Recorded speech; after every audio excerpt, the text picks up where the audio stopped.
Hey everybody, Canje here with another playthrough of Gloom of Kilforth by All or Nothing Productions, designed by Tristan Hall. So last time we went through, we were victorious, but there were some boo-boos that Canje made, which is me. Let me stop talking about myself in the third person because that sounds dumb. So there's a couple mistakes that I made that the wonderful, wonderful subscribers let me know so I could make it better and make things work smoothly. And so we've got the setup going here, but let's just run through just a couple things that happened. During the dawn, when I sleep, I don't get back HP. I actually have to take a rest action to get the 2 HP that I got before, so it's not when I sleep. But I would have done that anyway. The first time I played, I did 5 actions instead of the 4 that I had, which, because I just mistakenly forgot about that, so that was on me. Let's see what else we had. Whenever I'm in an area with an enemy and I go to sleep, as soon as I wake up, which means breaking camp, I immediately go into combat with the enemy instead of being able to hide and then start fighting. If I move into an area that I'm not hiding, which the hide is the little small token thingy here, that you'll see me do a lot of in this game, that's what happens. So for people who are just joining for the first time who've never played this game, I will go into all of that so you get it, but just kind of correcting some of my mistakes from last time. Discarding, I could discard a lot of... I could discard quest items, and I was holding on to one because I felt like I couldn't get rid of it or sell it at Sprawl City. And battling the Ancient, when the Ancient came out, thematically, I wanted us to raid the fortress, fight the Ancient in the fortress, but how I should have played it was when it came out, it would go to a different location on the map, and then I have to move to that location to fight it. So that was a few of the ones that I made, which... I'm sorry, but, we're all learning, so it's all good. Hey, Mr. Smith. Hey, Kate. How's it going? So, we're going to get into it. Let's get the specifics out of the way, and then let's get right into it so we can kind of get into the meat, have some fun, and see who next answers the call. So, let's see. Let's go to BGG first, and we can see that... I get this weird glare going. There we go. Now it's gone. That was strange, like a weird thing on this end. So, Gloom of Kilforth, Tristan Hall, published by All or Nothing Productions. He did the publishing himself. He's been working on this for a while. Great guy. If you ever want to reach out to him on his Facebook, the Gloom of Kilforth Facebook page, he's very involved with the community, and he loves board gaming, and he loves talking about it. I've had a lot of great conversations with him. And so, also, Francesca Hall is the one where the beautiful music that you were hearing at the beginning, that is her. And we'll actually have a soundtrack to this like we did last time, so we play through. So you get to watch me die to the beautiful music of Francesca Hall. So, let's go ahead and get down to the table, and let's check things out. Alright, so we're at the table. And just to make sure that everything is... There we go. Let's get a little bit brighter so we can take in some more light and enjoy things as they are. So I put a poll on Tristan's Facebook page to see the next character that I'm going to use to answer the call. And for those joining, I created my own side story to this game. So I said that there were individuals who... from all walks of life, who for whatever reason has been part of this organization that's called the Crescent Fall. And whenever they were founded to take on ancients and enemies, and as the gloom started settling in on the land, which is thematic, the call went out for the Crescent Fall to show up. And last time it was Mallory, the vampire warrior, who slew the Abbess of Penance in the tower. So this time, we're going to get into it with Barda. And I had Barda created as a Dark Elf War Mage. So War Mage was the choice that came up in the polls. And then one of the people on Tristan's Facebook page says, I haven't seen a Dark Elf be run, so Dark Elf War Mage. Here. I'm here to please the people. So how this works for people just joining for the first time and trying to figure out how this is all going to go down, and I'll just go through it really quick. But you'll see it as we go. I'll talk and blah, all for you to see. So the land of Kilforth, as you see here, is made up of these location cards. As these guys, I'm going to shuffle and I'm going to randomly place on this board. Our job is to find out which ancient we're going to fight. So I've laid out 3. I've already beat the Abbess of Penance. So all that's left is the Deacon of Betrayal, the Prince of Ruin, and the Marquis of Pain. So the Abbess has been dealt with by Mallory. So we have the different land decks that are here. So these are the encounter cards as you go throughout the land. So every single time you move to a new location, it costs an action to move. It costs an action to do anything. But it costs an action to move.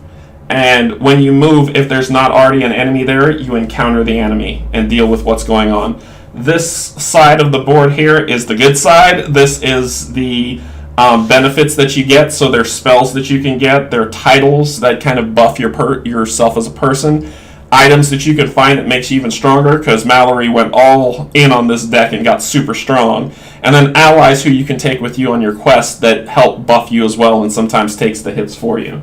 So because we're a war mage, we're an arcane class, right? So these things that are here, these ones that you see here, are the arcane upgrades, right? So every single time I level up, and leveling up means beating sagas. So there is a ton of sagas in this game, but only 4 ancients. And I'm kind of doing a little bit of in between Shadows and Gloom. So this is the second combat of the battle that's going to go on in Gloom at Kilforth, and then the next one, I'm actually going to go over to the Shadows at Kilforth and introduce the next Crescent Fall person. So it ought to be fun for people who are waiting to see the Shadow of Kilforth content. Let's see. So we have saga cards. There are 4 sagas plus a finale in each one of these. I've selected 2 of the many that were there, and I'm going to pick out of these 2 based on the backstory that Bard is going to deal with, and we're going to play it out. And then we're going to pick which. I'm going to roll dice. I'm going to roll a d6. I'll do my Dragon Con die here to roll a d6 to see which ancient we're going to fight. So let's start that off. 1 to 2, 3 to 4, and 5 to 6. Okay? So let's see which ancient we're facing. 4. So we're going to face the Prince of Ruin, and we'll put the Marquis and the Deacon off to the side. We'll get back to them later. So the Prince of Ruin is our enemy, our main bad guy boss. I'm going to put on my old man glasses because this is tiny writing and I'm an old man. So on the Prince of Ruin it says, Masklaw's chief lieutenant revels in the joy of battle. The prince's insatiable appetite for war has torn the veil asunder and unleashed demonic hordes from the nether realms upon an unsuspecting Kilforth. So, I said this last time, Tristan uses the word veil a lot, and it's on purpose because his latest Kickstarter just finished is called Veil Wraith, and that, if you don't want spoilers on what's going on, I wouldn't go check out Veil Wraith just yet until you play Gloom and Shadows, so you know it actually is following a story that he's building. But if you know what's going on, you know what's coming in Veil Wraith. So that's our ancient. So we're going to put our ancient in the ancient slot. And this beautiful play mat, neoprene mat that he gave out, that he was selling as part of, and you can still buy it on his website, the All or Nothing Productions website. But it is gorgeous. I mean, I love this mat. It's great. This is the Prince of Ruin's abilities. So his abilities, that's his ancient slot. And his abilities says when night phase happens, when a forest location falls into gloom, then a plot happens. And plots are bad. Plots basically power up the ancient when I go fight him finally. So I want to resolve plots as they come out, unless they're not really going to affect me in any way. But plots like boost his health, give him more attack, just make him horrible person. And when I battle him, the areas up here at the top is what I'm gonna deal with. So I'm gonna put that down there, and then these are the plot cards. So I'm gonna give these plot cards a shuffle. And like I said, I like to shuffle my cards on here just so no one thinks there's any weird shenanigans going on or I'm setting the deck for victory if I die. And if you've watched my Dark Souls playthroughs, you know I don't cheat because I die a lot in Dark Souls. And I say that with a sad face. Alright, so come over here. Now, we've got Barda, the Dark Elf, and it basically says the Dark Elves are roaming the surface, a sign the terrible times are afoot. So last time I had a little bit of a thematic story for Mallory. Of course I got one for Barda, right? So let's do this. I tried to warn them when it first appeared. I told them of danger then. They didn't listen. I tried to warn them when other kingdoms fell. I spoke of action. They did not listen. I tried to take action since they did not, and as was my duty, they threw me out. Now that the miasma sets its sights on our lands, now that the seers speak of gloom, their deaf ears want to open. Fools. It's too late to run. There is nowhere to run to. It's too late to pray. There is no one to pray to. Yet, there is the call. Rumor tells of a special location that will allow me to be able to save what these fools left for granted. And so I answer the call.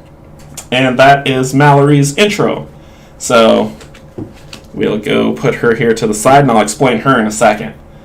This is her main, her player token as I move around. When you first start to play, Sprawl City hits the center always. Sprawl City is at the center of it all. And before we get to the saga, I'm going to put these to the side for a second. We're going to shuffle up the land of Kilforth. And we're going to spread it around the board in any random, however you want to do it. It does not matter.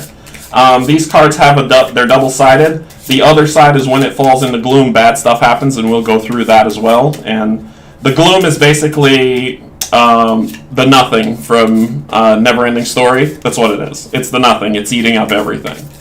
And we have to stop the nothing. So, alright, let's go. We'll go here. Here. And it's a 10 by 10 grid that you're going to get out. So if you don't have this map and you're like, how much am I supposed to put out? It's a 10 by 10 grid with Sprawl City in the center. So I'm just throwing stuff any which way but loose. And some of these areas here have port locations. So it's like you can take a shortcut. Like the Lava Canyon, you could shortcut to Barrowmore. Wherever that is. Somewhere around here. Or I haven't probably put it out yet. So, yeah, initially I'll be looking around for, Barrowmore. There it is. So I can port from here to here or from here to here. There is one other place, too, that ports. It's in my hand. Oldwood goes to Darkmire, and Darkmire is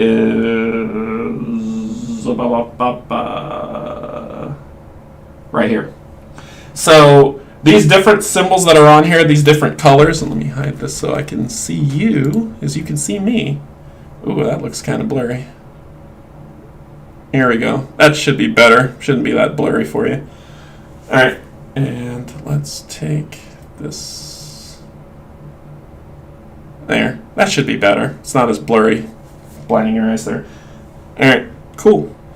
Is that a little too dark? There we go.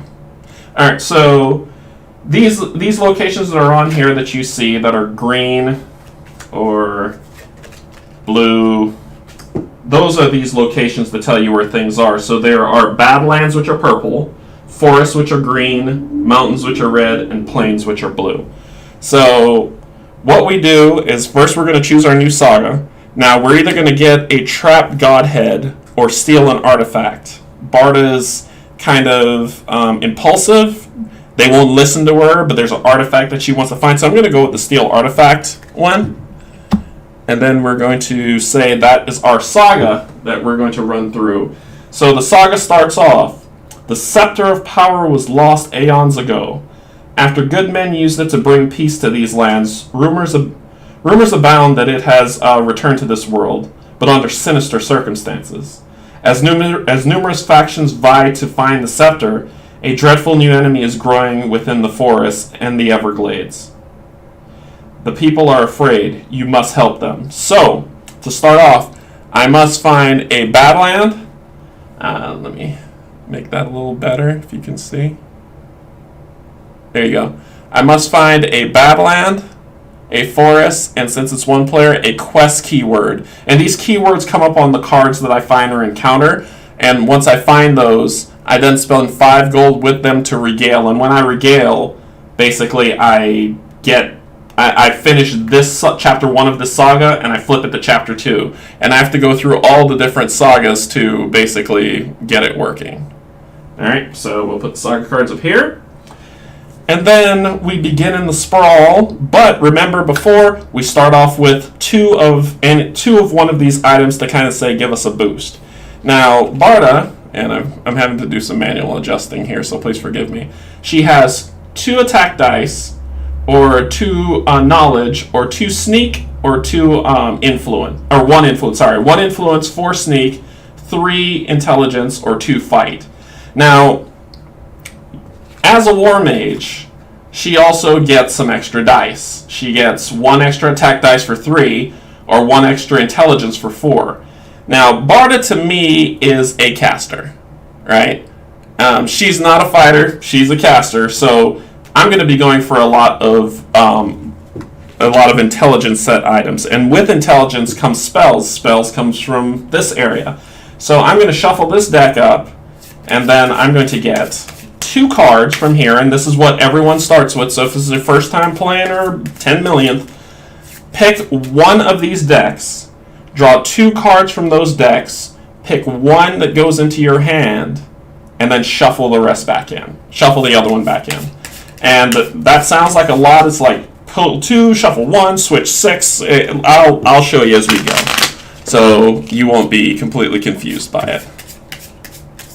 Alright, so we'll dice this up, split this over, push this through, and alright. So I'm going to draw 2 spells, because she is going to be a spell-throwing fool. And, these 2 spells are, and I'll have to zoom as I go, because manual focus is a thing. So these 2 focus are Fog and Familiar. So Fog says, it says here, invoking the air to mist, you vanish into the fog as it surrounds you. Now to use spells, you have to be able to have this much to be able to cast that spell, right? And that's the minimum. Now Barda has 4 that she can use, so I can use either or. Familiar says, the unusual life companions of mages. So draw 5 allies. You may put one of these into play. Discard this. Discard those not put into play. So I can basically sacrifice this as an action and get a familiar. But this is going to go into my hand as a rumor. So it's not like, oh, you got this and then you could use this immediately. No. You actually have to go where this location is. This is in the hidden wood. This is in the old wood. I have to go there and use an action to search to find the spell. Then it goes into my hand and I can play it. Sounds confusing. Once again, as we start playing, you'll follow through and it'll make more sense. All right. So I got these 2. I got Fog, which says Deed Veil, and when it says Veil, all you're doing is tapping it like in Magic. You're going to turn it sideways to basically say that you've used it for that day. So, when a battle round starts, prevent all HP loss you would suffer this round. Or familiar, get an ally to do stuff. Damage mitigation, free ally. These are 2 good choices, Mr. Sam. Yeah, the Fog would last all game. The familiar would definitely... Both of these sound really good. And I can use both because I have enough magic to do it. I really wish I got like a fireball spell though, because I want to blast creatures in the face with stuff. But it's what it is. And I can search, so I can find something. That's not my last time being in the spell deck. This is long term, this is short term. 5 allies, and I pick 1. I'm going to get familiar. I'm going with familiar. I'm going to do it. So when I choose this card, it goes into my hand as a rumor. Rumors are basically cards that are in your hand that you have not played yet, and you can't use. They're not. You can use them to solve the saga cards by saying like, oh, it has this keyword, and you saw that keyword that's on there of spell or aid. Those are the keywords that I was talking about. So I can discard it from my hand as a rumor to do it, or if it's already in play, I can just use it and not lose the card. Because you don't want to get like some really good armor and it's like, oh, I gotta throw it away. So shuffled that back in there. We've got our saga, where Barda is going for the scepter. We've got our ancient, the Prince of Ruin, who wants to ruin our day. Get it? Ruin. So, and we're ready to go. So, getting one of five. Yeah, getting one of five items, Mr. Sam, is the way I want to go. So, we're going to get started. Now, the first thing we're going to do, because we're beginning now, the first thing we're going to do is we're going to hide.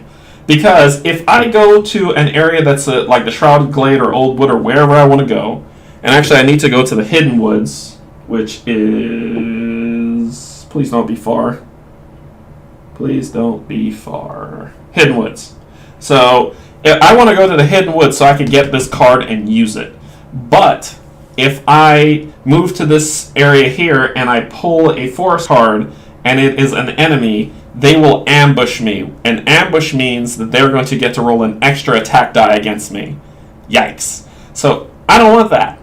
What I want is to be able to move through these areas without being seen. So, to do that, I'm going to spend my first action to hide. I take the little tree-looking thingy and I put it on my card, which you probably see, like my logo before you see it. There, I moved it up some, so now you can see. Alright? And her special ability that she has is I can veil her to sacrifice an ally to gain 3 health. So I want a lot of allies, so I can just keep popping health every day. I don't want to do that. That's a horrible thing to say, but I probably might do it. So I'm hidden, so that's my first action. I've got 3 more actions. My second action, because I want to get over to the Hidden Wood, is I'm going to move for my second action. I'm going to move over to the Shrouded Glade, which now you go to the encounter deck. And this is where encounters start happening. So every time I move and there's not an encounter already there, I draw a new encounter. So let's shuffle up this deck. I've already shuffled, but like I said, I like to keep it loose, keep it good. Alright, so first encounter is... Ooh, that's blurry. The Thief! It's an event. Revealed, strongest hero performs a sneak test 3. And if I fail, discards that sacrifice 1 asset or discard a rumor. I will lose familiar if I fail this test, and it's an event. So, let's see what happens. You have been tricked. That's a trap. So this happens. This isn't an encounter. This is an event. Same difference, but it's not an encounter of somebody attacking me. I just have to perform the sneak. So I roll 4 dice because Barda's sneak is 4, which is the green, and I have to get 3 successes to be able to pass this test. So I'm going to grab 1, 2, 3, 4 dice. Hey, excuse, how you doing? And I'm going to shake it around, and I'm going to roll. 1, 2, 3. 5s and 6s are successes. Everything else is a failure. You've played this in many other games. This is the same thing. So I've got 3 successes. This passed. So I passed the sneak test. I don't get anything fun for this card because, Tristan hates me. But that's it. I passed the test. It is discarded. The event is over. So then, now I'm still hidden because I wasn't revealed. He just popped out and was like, ha-ha! And I had to maintain my load to make sure I was still sneaky. And then I'm going to spend my next action number 3, to move to the Hidden Wood. And guess what I have to do? Draw a new encounter, which is the Outlaw. Now you see he has the word of stranger, villain, and forest. I need forest as my keyword to help regale this. He has 3 fight. He'll roll 3 dice against me. and he has 3 health that you see here at the bottom. So it says, map. When you start an influence test, pay 1 gold or all your successes in this test will be cancelled. I'm not paying this outlaw for anything, but he is here, so that is an encounter, and he has 3 health. So I had my little health die thingies around here, so here they are. You probably need a bigger die, so I'm gonna go to the bag. Yeah, I have a lot of dice. I play D&D. I have a lot of dice. I think it's a problem. So bone die for health. Ooh, bone die for health. He has 3 health, so I'll put the 3 die there. Tristan hates everyone. That's probably true somehow, but I know he's a good guy. So I'm still hidden. He doesn't see me.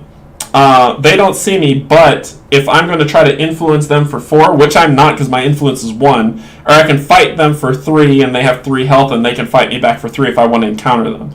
I'm still hidden.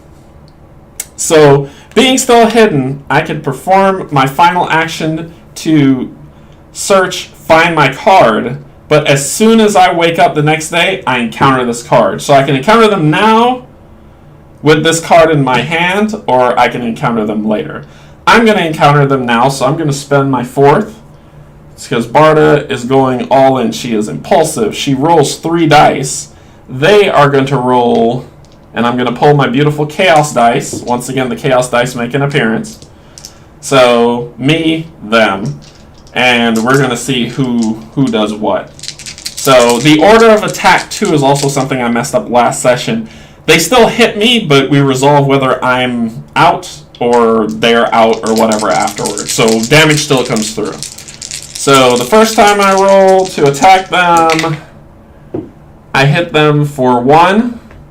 I'm actually going to spend a fate. So you start off with 4 fate, which are these little hourglass thingies, and you can only spend 1 per day. I'm going to spend 1 fate to do a success, to turn it into a success. So that gets rid of that. I'll put it up here. And I'll make this for a 5 to make it a success. So that's 2 hits, knocks them down to 1 health. Then it is their turn to attack me. They roll 3 dice. They rolled a 5, so they hit me once, so I lose 1 health. And then we continue my turn. Are you kidding me? Really? Okay, well. I miss. I might die. Then they hit me twice. The Eye of Chaos is a 6 and the 5, so they hit me for 2. Now at this point, I got 1 health left. I just have to hit them once more. I could flee, but that ends my day, and flee means I move back to another area. I'm no longer hidden because I'm fighting. But that means that I can move to another area, and you can only move orthogonally. You can't move diagonally. So I can move to another area, and that will be the end of my day. So it's either flee or death. Yeah, I know, Kate. I could die. I've got some fate. Oh, yeah? Those metal dice are nice. I could die, and that won't be the end of this because, stuff happens when I die. I just kind of reappear in Sprawl City, and yeah, that happens. So I don't want to run. I'm going to roll for it because I'm crazy. And there's a 5 success. I threw my other die over there. Like, it's on the floor, so there's another one. But I got a success. So I rolled that. They get to roll against me. And I get hit. So I kill them. They kill me. So I check the foe defeated status first. So the foe defeated status is I defeated them. Then I check the hero defeated status, which they hit me one more time, and I died. But let's see, where is the action card? The handy dandy sheet that he gives you to let you know what's going on. So combat tests. Repeatable test with that. Let's get the old book. I have never died before. Well, I've died a lot, but not in combat like this. So Yeah, they still die. Does it say? Sorry, I'm late. I'm going to start at the beginning, then catch up. Yeah, no problem. You'll catch up really quick. Hey, Rob. So when I get wiped, actions move, confront. Heroes cannot confront a stranger, blah, blah, blah. Testing, place, loot. And people, please let me know in the chat if you like know exactly what happens. Do I get the card anyway because I checked for their defeat? Do I get the card and all the items and then I just die and go back to Sprawl City? Or do I lose it? That's the thing where it is. Okay, I lose the money. Alright, that's what happens. I lose the money. Okay, so it does happen that way. Cool, thank you. So I defeated them and I was defeated. We died together. So I either get to keep the card as a rumor. Well, first of all, I either get a coin or I get to go to the Bag of Doom. So I'm going to the bag because I'm going to lose money because I died. I'm going to lose all my money when I go back to Sprawl City. So so I'm going to reach in here to this lovely bag, and hopefully it's not money. So I get money. I got money. So I'm going to lose money, but I got money. Zip. To get rid of an asset or rumor. And I have to lose one asset or rumor. So I lost, I didn't lose, I died. And so I go back to Sprawl City. It's immediately a rest. I'm down one, and I have the Outlaw card. And I have to discard a rumor, which both of them are rumors in my hand. I'm going to keep familiar, and I'm going to discard the forest card, only because I know I can get it again by going to a forest. I mean, that works out, but I want this familiar. It's a shame I was right there, too. That's the worst. So I lose all my money when I go down, and I'll put those over here because I'm going to get them back. And then I have nothing else left to do. The day is going to pass when I respawn, so I'll get back I get back 2 health when I go down, not full. I don't go back up to full.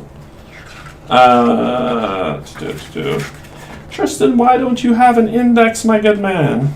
Hero defeated. If the hero has no HP during a defeated check, or last HP, if the foe was not an ancient, the hero makes camp and ends their turn immediately, even if part of the team was still going. That's the more than one player turn. Return their gold to the token pool. Gone. Either sacrifice one asset or one rumor. Did. Return the hero figure to Sprawl City. Done. Cannot be affected by abilities, and the night phase happen. Each defeated hero gains 2 HP and is no longer considered defeated. So I've got 2 HP to it, and that's where I am. Night happens. So when night happens, this is what we do. We draw from this card. The night cards are the amount here are the exact same as here, so 25 cards. When I get to the bottom of this deck, I lose. I lose the game. It's over. No good. Yeah, it's going to be a struggle to get back on top because I got 2 health. But I'm going to take the rest action, so I'll get back the 2 that I lost. And I know I won't get the actions, but I'll get the actions the next day. But it happens. So shuffle it up, shuffle, shuffle, shuffle. Shuffle, shuffle. And we pull the first night card. Please don't be a weather card. It's a weather card because all of them are. Pelting Hail. Look at that artwork. I showed it off last time, but it's just beautiful. So the Misty Fens are going to fall into Gloom, but Pelting Hail. When night begins, each hero who is not hidden or at a location loses 1 health. Yeah. Yep.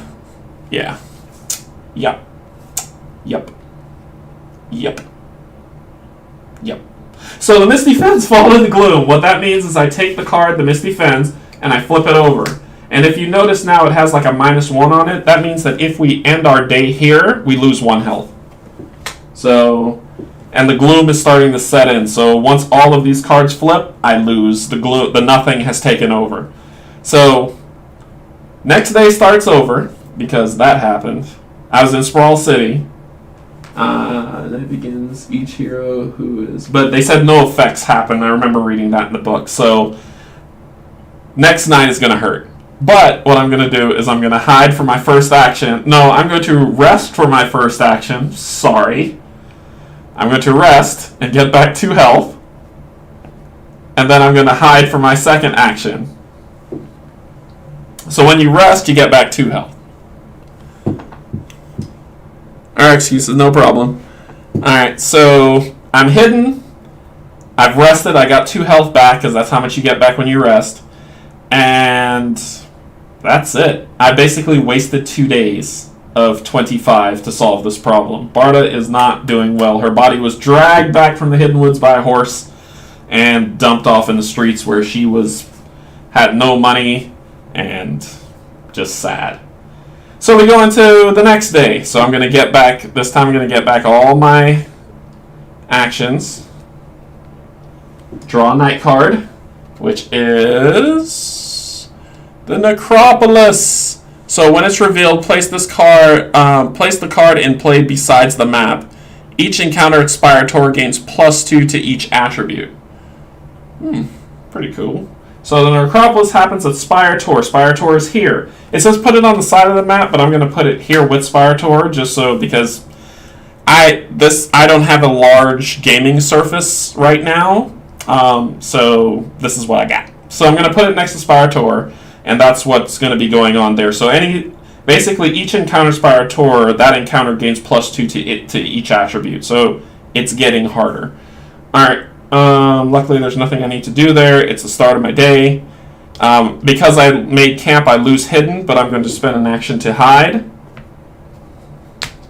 And then I'm going to move 1 back to the Shrouded Glade.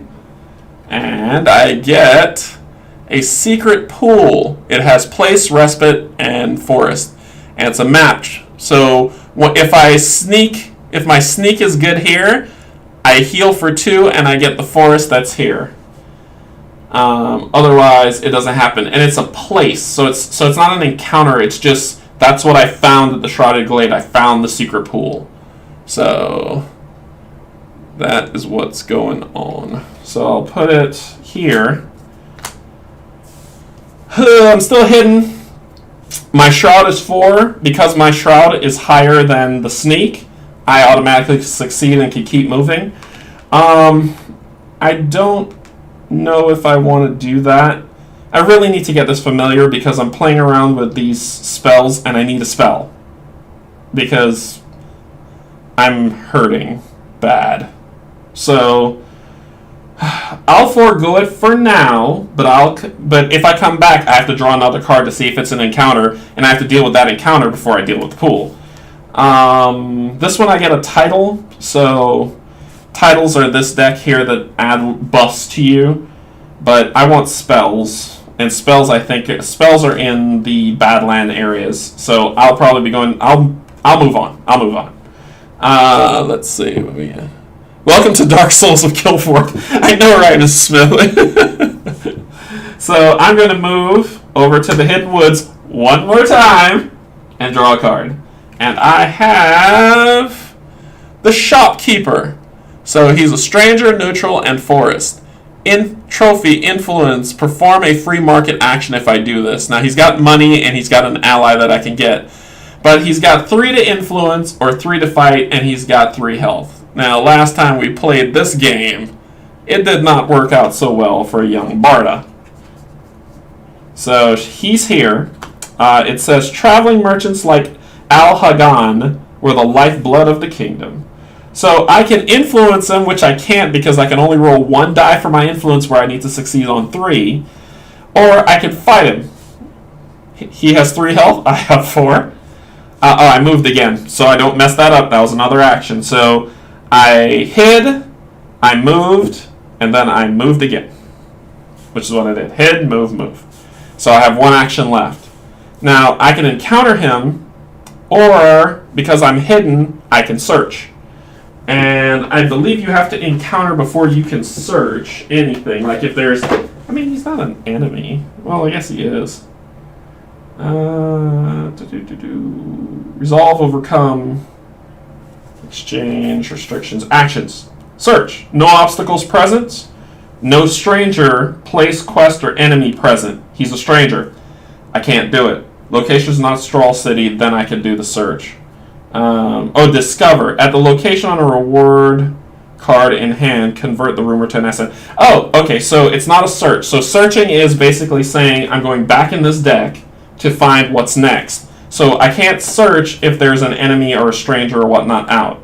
But I can discover. Discover says that there is no rule against that. If you're at the location, you can automatically do it. Thank you, Tristan. And it doesn't say that enemies have to be in there in his short reference sheet. So I'm good. So I'm going to go ahead and use my last action to discover. I'm going to get this familiar card and put it into my hand as an asset. So it is now mine. Mine. So now that's in my hand. I'm out of actions. I have to make camp. But when I wake up, he's going to be my problem. And that's okay. I want him to be my problem at that point. So I make camp hidden. I'm going to lose hide. I'm going to get my actions back. And I'm going to draw a night card. And the night card is Orc Assassin. Discard a stranger from play. I don't have a stranger, so meh. But the Endless Brackens falls into Gloom, and it's an event. So the Endless Brackens here. So this falls into Gloom. All the purples are falling into Gloom, which is not great. It's not great at all. And I'm saying it's not great because I need to get to purples to get spells. So yeah, that's not good. And you can tell the differences too, because spells are purples, tiles are green, items are red, and blues are allies, which kind of corresponds with the locations of where they are. I need spells because I want to start blasting stuff. But that night card happened, I broke camp, he is like, and then he fights me, right? I encounter him. So let's encounter my good man. I will be so sad if I lose. I'm not going to lie to you. So I roll 3 dice, and he's going to roll 3 dice against me.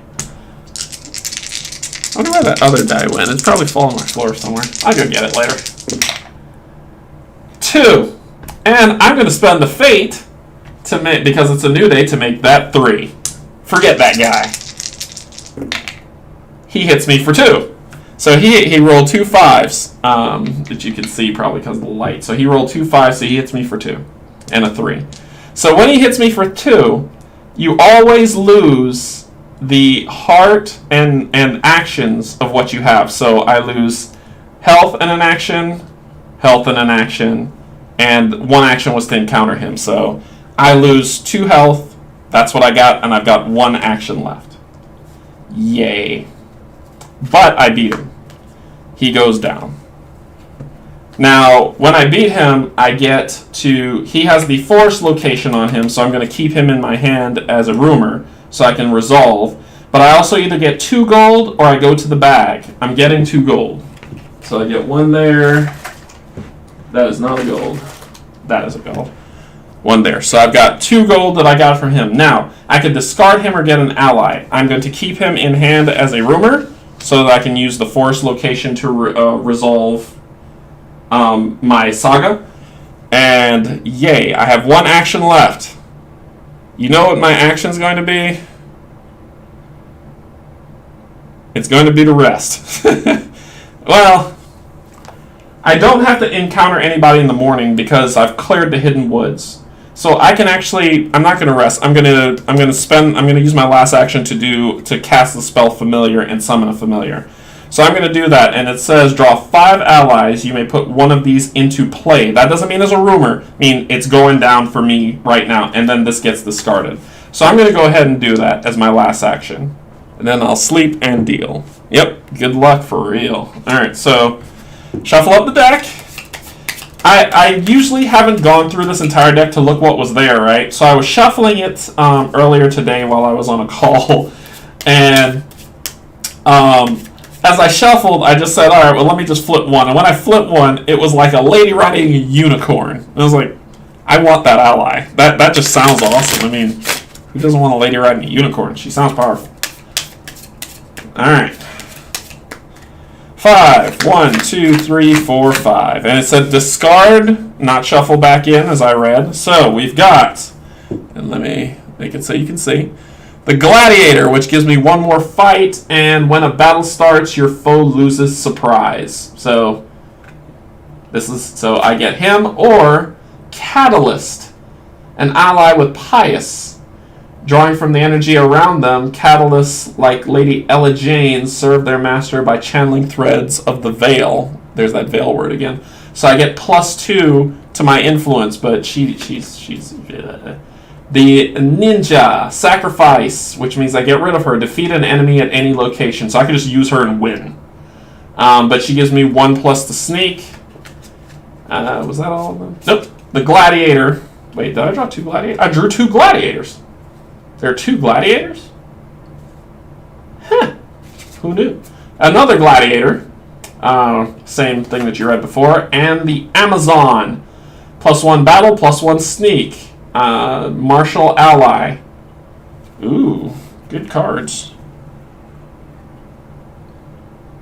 The Unicorn Ride is a fun card? I bet it is. So, automatically I can discard one of these guys because, I already have a Gladiator on here, so I don't need to do that. And the thing is probably... Sorry I'm shaking so much. New wide-angle lens that doesn't autofocus, I found out. So, I'm focusing forward. So, I can get 1 more to fight, and 1 more to sneak. So, sneak will be 5 dice, fight will be 4 dice. I don't care about influencing people. I really don't. But something's going to come up that's going to say, hey, you got to influence somebody, isn't it? Whew, I really don't care about influencing people. The Ninja gives me 1 sneak, and I could defeat... But her cool thing is I could defeat an enemy... So I go to a location, and I say, I don't want to fight that. Then I could just throw her at the enemy horde. She slices them up and then dies. And I could do that. She has the Shadow keyword. Martial keyword, Pious keyword, Martial keyword. I'm not going to go with the Catalyst. So I'll get rid of that. Now we're down to 3. The Gladiator. I think I'm leaning more towards the Amazon because she is the combination of both of these. It's just this is an auto win.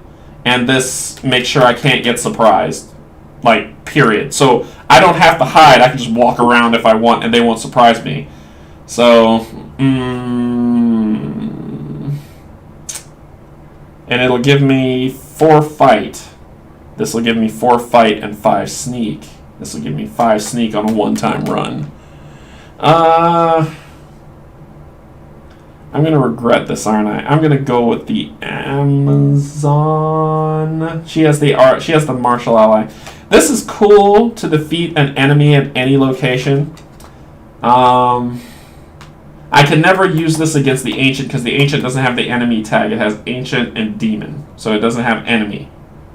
It has to have like the enemy keyword. So this is situational. Nope. So then there's between these two. And between these two, it's either I can walk around free if I want, or I could just get this. I'm going to stick with the Amazon. It just makes more sense.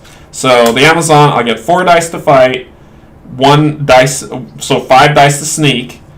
And I'm really building her up now. So the Amazon's like, hey, cool, you look pretty awesome. I want to hang with you. And Barda's like, whatever. And that's how it works. That's exactly how the conversation went down. That's canon. Alright, so that ends my day. I'm going to cap. Get back 2 actions. Because that's how much health I have. I draw a night card, which is the Orc Barracks. Place dungeons revealed. Place this place at the Windy Valley. Battalions of black orcs massing from the east are drawn towards the chaos of the gloom. And I either have to influence or do that to them for the dungeon. Barda, this is kind of built for Barda's awesomeness. So this goes in, and the Windy Valley falls to gloom. Windy Valley is here, falls to gloom. It seems like the wind is blowing in this way for the chaos, right? Because gloom, gloom, gloom. So it's kind of like moving in this direction towards her. Not good. So, her first action is she's going to rest to get back 2 health. So now I'm back up at 4, but I got 1 more action. Like, the comeback is rough on this, man. If if I move, and I want to go to the Dead Swamp so I can find a new spell. If I move and it's an enemy encounter, they get surprise on me. That means they get to roll an extra die on me if I do that. Whoa. I really don't want to. When an engagement starts, the enemy loses 1 HP. So as a war mage, basically, if I have a special ability that I can veil, and I can say, okay, I'm going to use this ability when I get into a fight. If the enemy has 1 health, I can veil. I lose 1 health, but they lose 1 health, and I win. I could have used this instead of dying last time, and I didn't pay attention. And someone in the comments is probably going to be like, you could have done that, you failed, you are a terrible person, and should burn all your board games. Hopefully they don't say that. But that's how I feel. Alright, so, what do I want to do? I got an action. I can end my day. You don't have to use all your actions if you don't want to. Let's see. What do I need? I have Forest. I need Badlands and Quest. And this is a Badlands card. I'm going to move in there. Because, I mean, yeah. I'm going to do it. Apprehensions, nervousness. What do we want to do? Let's see. I couldn't, if I move in there and there's an encounter in there, they're going to hurt me. I'm going to stop. This will slow me down. I'm wasting days. This is bad. I'm going to hide. That's what I'm going to do. I'm going to hide as my last action. Because the weather condition that comes up that says if I'm not hidden when this goes down, I lose a health. Ooh. Yeah, and I had veiled, so I was hidden last time, and then I lost it when I came back. If I was wrong at that, let me know in the comments, because that's a mistake I made, but I believe I was hidden last time, so I'm going to hide as my last action. The weather condition comes in, and ping me if I keep forgetting weather bad things. So the weather comes in, I'm hidden, I'm not going to take the Pelton Rain to lose a health, but I draw a new night card. And that new night card is Clannish Rally. Place the quest. I believe the War Mage ability triggers at the start of engagement, meaning it's a gamble. Oh, that's true. Place the quest at the Blessed Grove. The time has come to unite the Wild Claw tribes against the oncoming darkness. And the Blessed Grove falls into Gloom. And it's a spell. So the Blessed Grove is going to be here. Like I said, the wind is blowing, and it's here. So it's a quest card, too. It has the quest keyword. I want that. I want that card. So I need to get all the way over there. But, new day. All actions. Not looking good for Barda. First thing I'm going to do, first action, is to hide. Second action is to move to the Dead Swamp. I've not shuffled these, but here we go into the Badlands. Into the Badlands, if you ever watched that show. I don't know, it's campy, but I like it. So.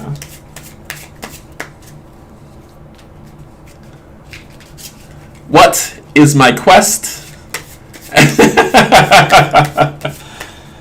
What is your quest? What is your favorite color? Yellow, no blue! Alright, so I'm a Monty Python I'm a huge fan of Monty Python and The Princess Bride and all those lovely 80s and 90s silly movies that's just full of comedy. Airplane is one of my favorite movies, so I enjoy all that type of comedy. The grill is tainted.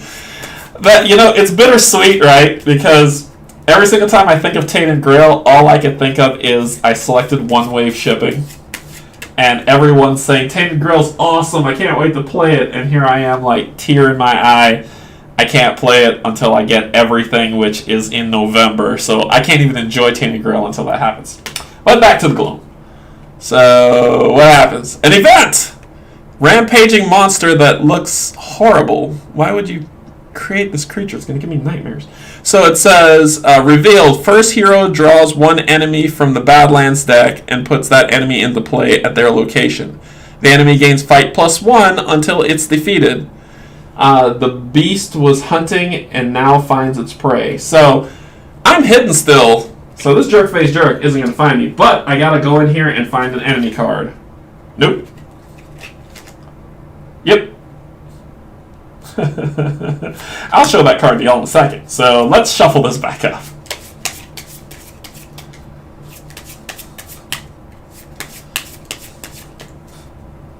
It's like, what is it? What is it, Canje? What could it be?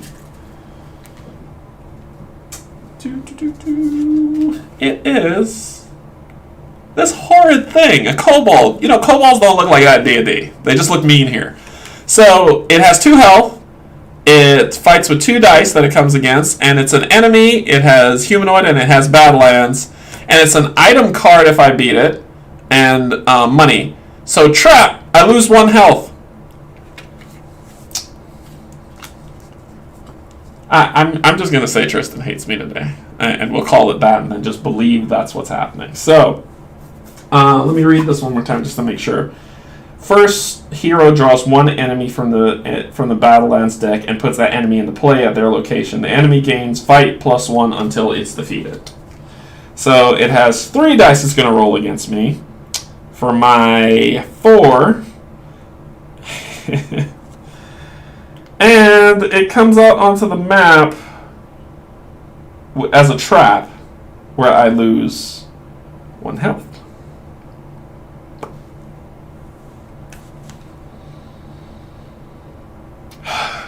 Alright, so I need Badlands. It has Badlands. We're doing it. Now if I get hit for 2, I'm going to run like a screaming little man. So it has 2 health. It rolls 3 dice against me because it gets +1 because of the card. I roll 4. So I roll 4 dice.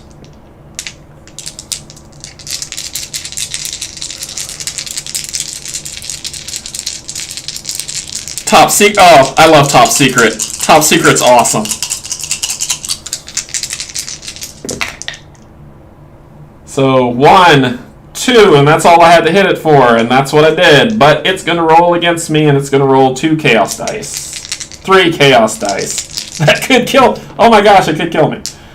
So yeah, I'm going to encounter it. So that's that action, just to keep it good.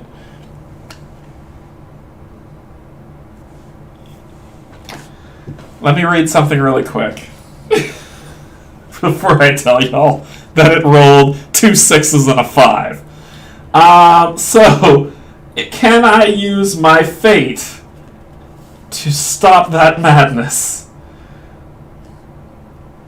Let's see. Fate, 1 a day. You may add 1 success to a test. Verse successes. Test with a target number.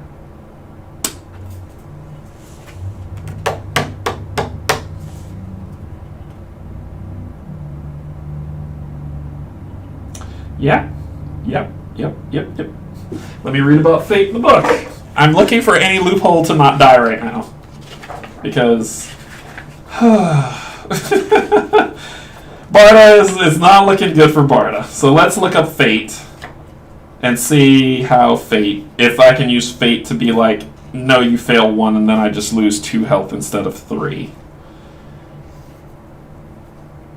Be kind to me, Tristan Gods. Fate. The testing hero may optionally add 1 success by calling on fate. This is done by discarding a fate token or a rumor, but it's only allowed if the hero has not yet called on fate at all this day. That is the only thing it's saying for fate during a test is to get a success.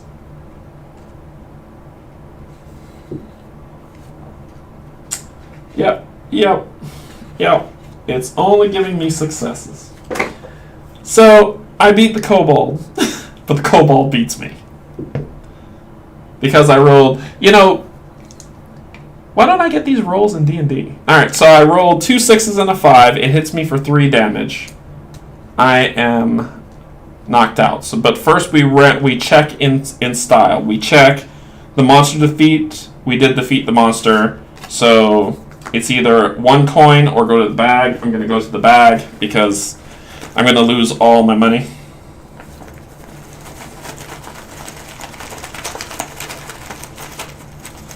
So we have a pipe. +1 influence for 1 test. I don't lose the pipe. So I get a pipe instead of money. I'm going to put this I'm going to keep this card as a rumor, but because I lost, I have to discard a rumor or an asset.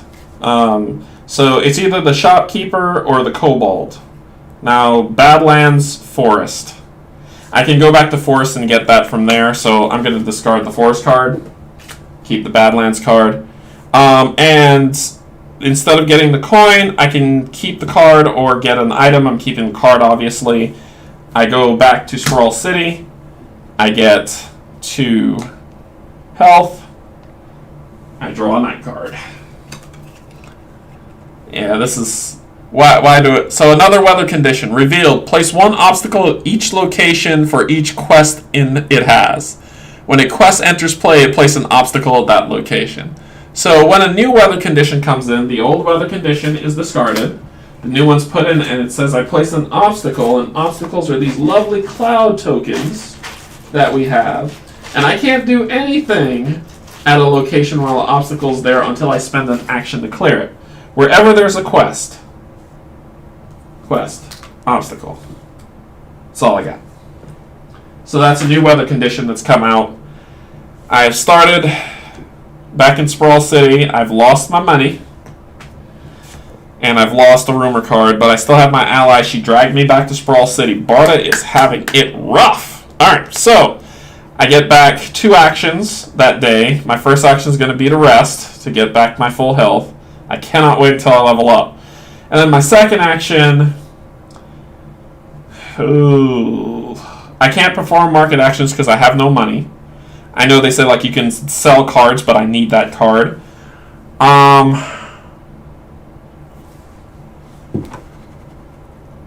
Yeah, the hail is gone, so it's better? Question mark. Okay, caught up. Thanks for explanation of the game, Canje. It was very helpful. I now really want this game. This game is a lot of fun, Rob. As I go through this game, it's going to be amazing. And to be honest, you and Mel playing this game, like a 2-player game. It's not co-op.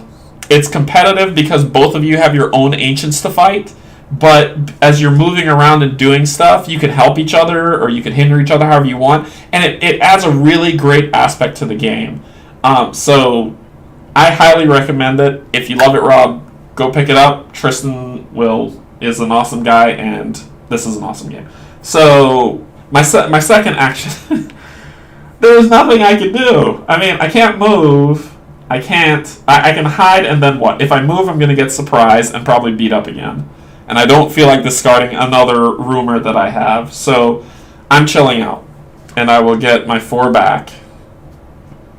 And draw a new night card. The night is... And it's...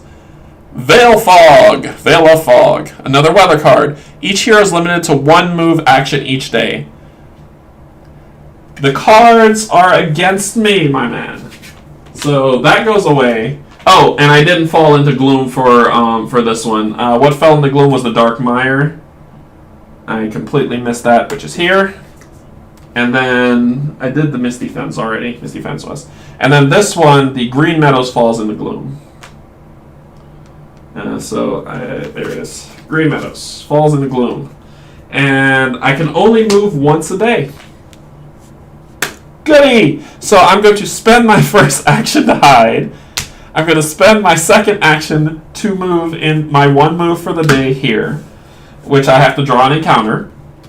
And the encounter is a place, but there's already a place here, so that doesn't matter. And it would be for healing for 3, but I can't.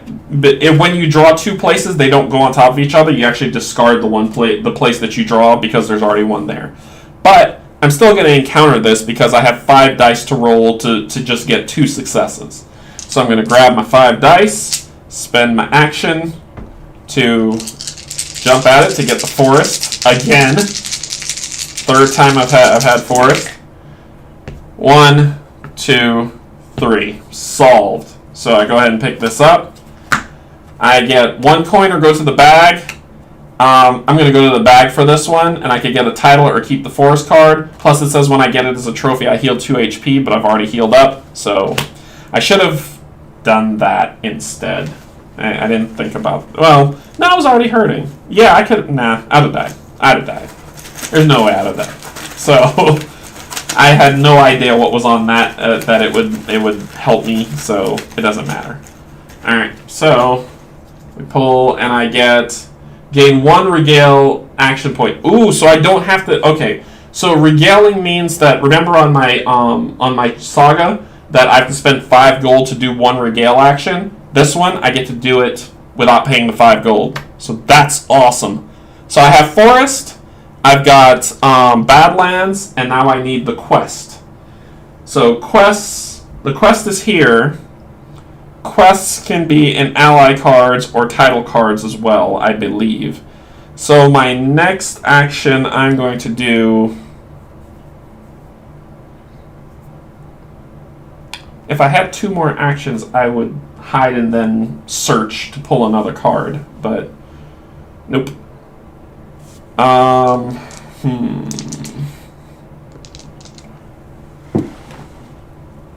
Yeah, the player mats are awesome. So let me show you guys. I have the player mat. I have it here, and I took a picture of it before. Just a aside. This is the player mat. And there are multiple backgrounds that you can use. It's just, I don't have the table space, but for people who do, use the player mat. This is it. The assets go over here. All the different stuff happens here, so you can see it really plays itself out. So, the player mats are amazing. Once I can afford a table to play on, I'll be playing that. So, let's see, where are we? I can do nothing. If I search and it's an encounter, I can rest and then they're going to come punch me in the face, but I need a quest card. Quest seems to have... Well, there was a quest in the Blessed Grove, but it was purple. I need to get back to the Dead Swamp. This is where I need to go. I have 4 health. They're not going to surprise or ambush me. Yes, they will. They will ambush me if it's an encounter. So I'm going to chill. I'm going to cool my jets. Yeah, the mat is awesome. I love... The artwork in this game is unreal. The mats, the cards, everything.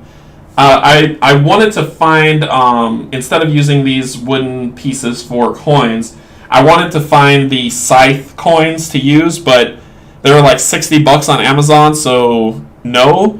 But if I find like another coin, or if you know of any other coins... Someone told me about viticulture.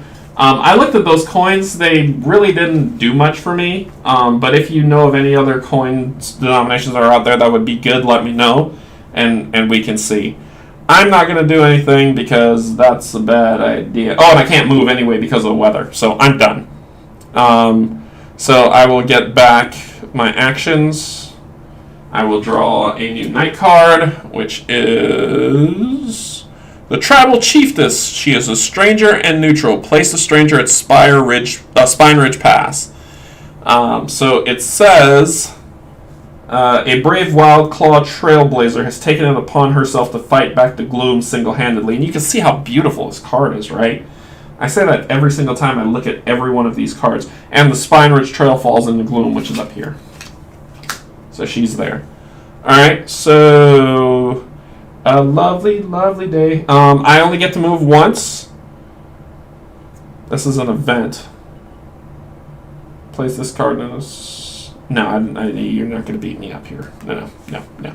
And I can only move once because of that weather condition, because it's foggy. So I'm going to spend an action to hide, because you lose hide at the beginning of the day. Spend another action to move, as I'm going to try to get to this place again. Pull a new forest card, which is the Nymph, who is an enemy demon forest. When a battle starts, perform an Influence 3 test.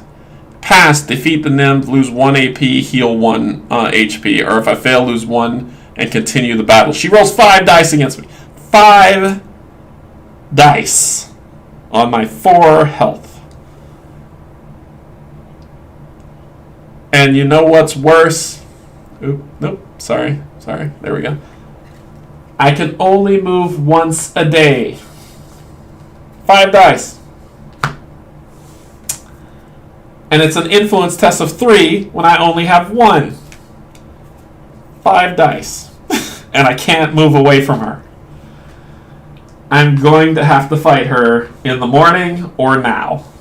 It basically is what it boils down to. I'm rolling 4 dice. She has 3 health. So let's get that on there. Oh my word.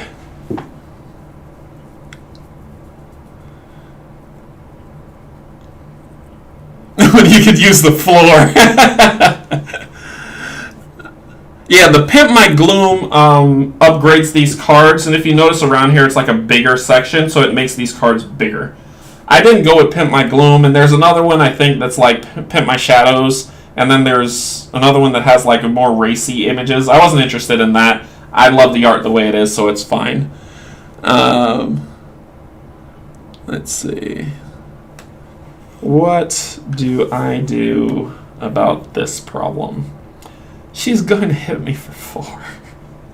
I've got a success, so I need to... I mean, I'm going to encounter her anyway because I can't move away because of the Veil of Fog. So, and that means when I rest, I lose hidden. She encounters me. I get surprise on her when I attack, so I actually get to roll, and I haven't been doing that. Whenever you are hidden and you attack someone, you gain surprise on them. I mean, I would have been defeated all the same because the dice are the dice. So the rolls came out in the wash, but I need to make sure of that as well. So it's 5 versus 5, basically, at this point. I'm going to roll 5 dice, she's going to roll 5 dice, and may the best person win, because if I go to sleep, she's going to attack me. So I'm going to roll 5 dice. And I say 5 because I've got 2 on her, 1, which is 4, and then I'm surprised, which is 5. And I only get 5 during the first attack, and then the second attack is 4. I just need to get 3 successes. That's all I need. 2 successes. She has 3 health. 2 successes. That's all I need. I got 1 success. Uno. Now she's going to roll 5 dice against me. And how do you think that's going to work out? I'm being positive. She's going to miss. 5 dice. She gets 5 dice against me. I mean, it said test influence. I wasn't going to beat that influence test. I was going to lose an AP and then continue the battle, as that's what the card said. Oh, Lord.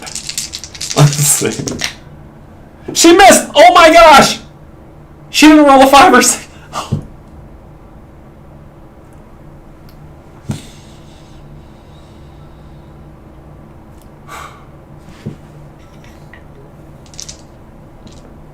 I will roll 4 dice now that I have 4 because I don't get the 5th one because I'm not surprised anymore. I got 2. So I have beaten her. She rolls 5 dice.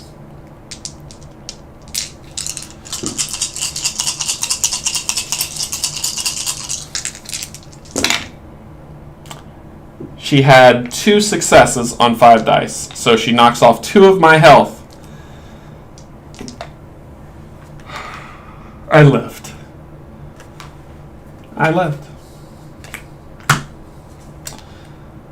I just need a second. Just give me a second.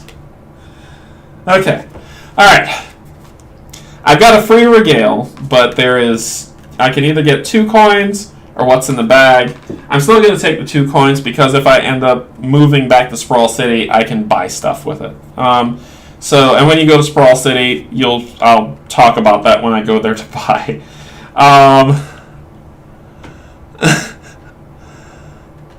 Yeah, the dice are getting better. So I can either keep her, which she's an enemy, demon, or force. I don't need any of those keywords. or I can get a free item. I'm going for the item, and I'm going to discard the nymph.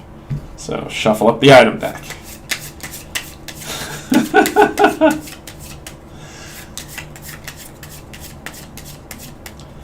Alrighty. Times are rough.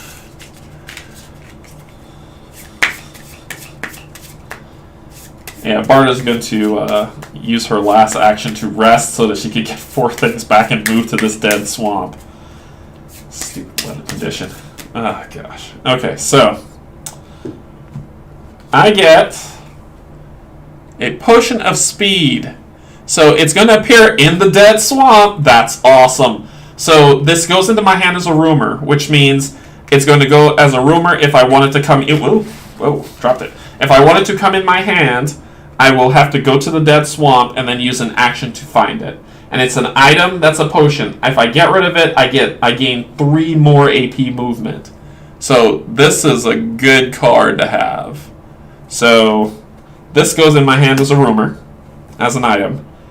And I have 1 more to go. I'm going to rest to get 2 health.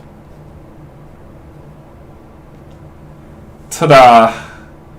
And then I'm going to collapse on the ground and go to sleep. So, I get back my 4, 2, 3, 4, and my item is a demonic rite event. Oh no, this isn't an item. This is a night card. Sorry. Event: discard a place from play, and the Lonely Gorge falls into Gloom. So I'm discarding a place from play. The Lonely Gorge is here. It falls into Gloom. Find something that has the place keyword, strange or neutral. Place, dungeon, discarded. So it's discarded, and that is the demonic rite. We are not looking good in terms of Gloom popping up for Barda, but it's a new day. I'm going to spend an action to hide, another action to move into the dead swamp, draw a card. Black Orc, enemy humanoid Badlands. Matt, so he comes out as a trap, and I have to pay 1 gold. No matter what, I lose a gold because he's a jerk-faced jerk. But he is out. And he's in the Badlands. He gives me an item. Where are the spells are on these? They're purple. I can tell the color correlation. It just works out that way. So, because of the Veil of Fog, I can't move away. So guess what we're going to have to do, because if I camp for the night, and I can't use I can use an action to find this, so I'm going to use 1 action to get this into my hand. But I can't use it, right? I can't use it because it says it'll give me 3 move AP, but I can only move once per turn because of that item, so that completely counteracts if I use the speed potion to try to get away right now. It's not going to work.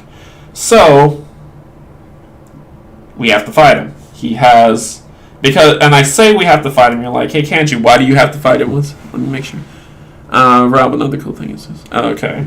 I have to fight him because if I go to sleep and make camp to get back AP, as soon as the day comes, I fight him, and I don't get that extra die to fight him that I would like to have to start. So he rolls 4 dice against me, I roll 5. So I'm going to do that. I'm going to ask the fates to be kind to me once more. And I'm going to roll 5 dice against him. I want you to guess. Yeah, you can see what I just rolled. You can see it. So you know that it's there. Do you see it? 4 nat 1s and a 4. I'm going to die. Bart is just going to keep getting dragged back to Sprawl City. Oh my gosh. Even if I don't even want to spend the fate for that because it's not worth it. I will wait until the next. So he rolls 4 dice against me.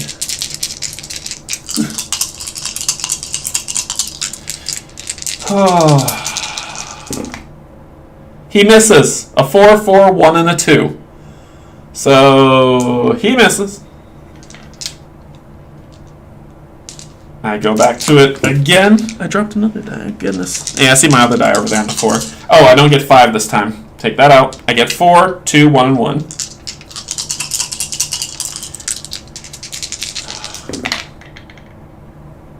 One success. A 5. So I knock him down to... I mean, this is inevitable, but let's just see how it plays out. He rolls 4 dice against me.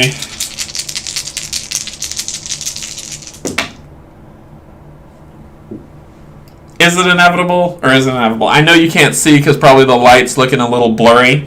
I rolled 2 6s and 2 5s. So, yeah. I'm going to try a different route than going to this place because this place is not friendly to Barda. So, lose my money. Go back to the Sprawl. He's going to heal up because it's going to be nighttime and I have to lose something.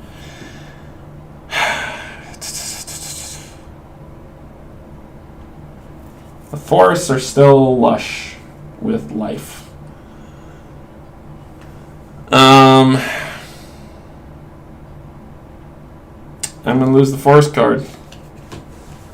I don't want to lose the speed potion card because when I get rid of that foolish weather condition, I can actually do stuff. So I'm going to lose the forest card.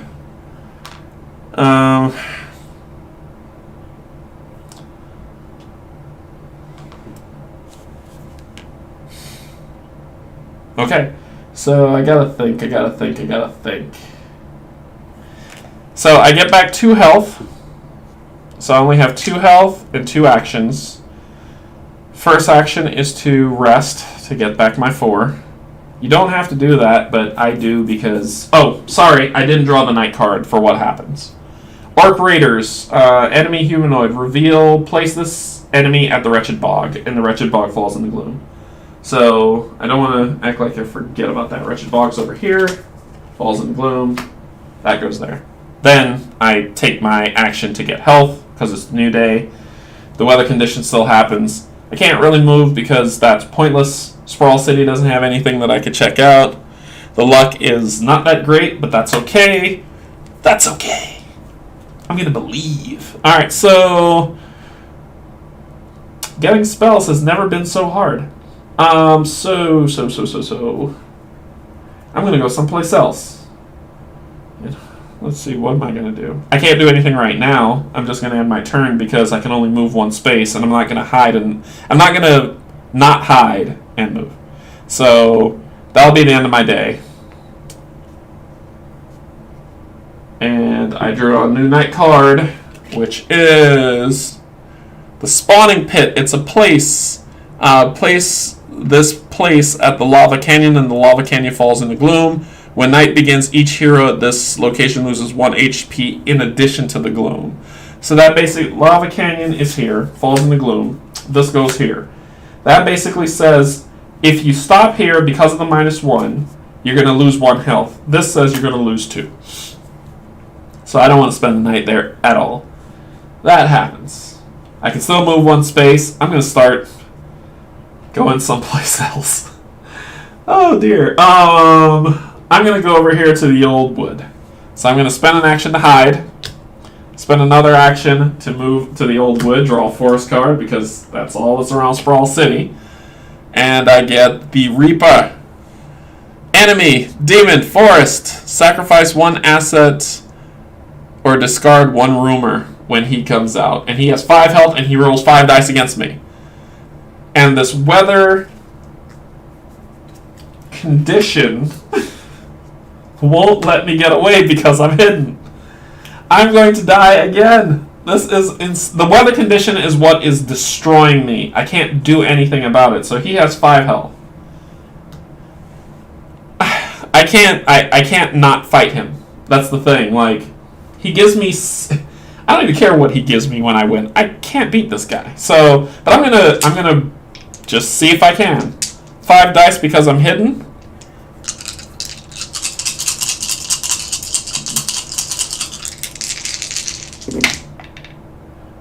One, 2 hits, so he goes down to 3. He's going to roll 5 dice against me. 1, 2, 3, 4, 5.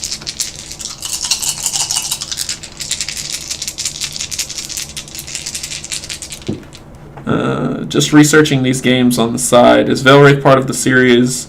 Also, does Order matter? Should I play Gloom before? Yes! Order matters, Rob. Gloom comes first. After that happens, then you go to Shadows, and that happens. They're supposed to be happening in tandem, Shadows and Gloom at the same time, because the entire world is being eaten by the nothing. But I prefer for you to get the hang of it to go to Gloom first, because Shadows has some other mechanics that gets added on into it. Then go to Shadows, and then after both of those, Valwraith.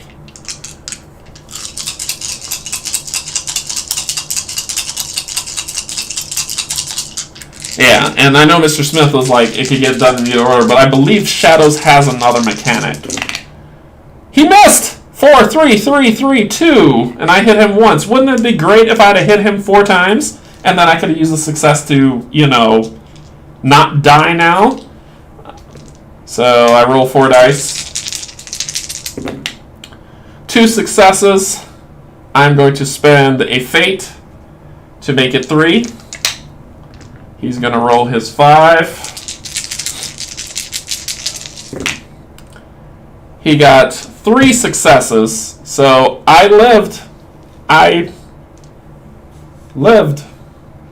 beat him. I won.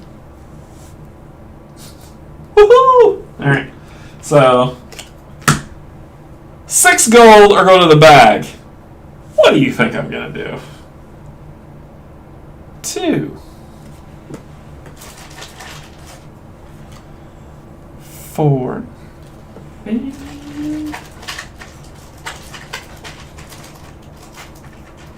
6. Oh, and I also didn't do what it said because he had a trap. I had to sacrifice an asset or a rumor. I'm going to ditch the speed potion only because this fog is going to kill me. Alright, so I beat him. It's either keep him or get an item. He has the forest location, so I'm going to hold on to him. I need to find this quest card.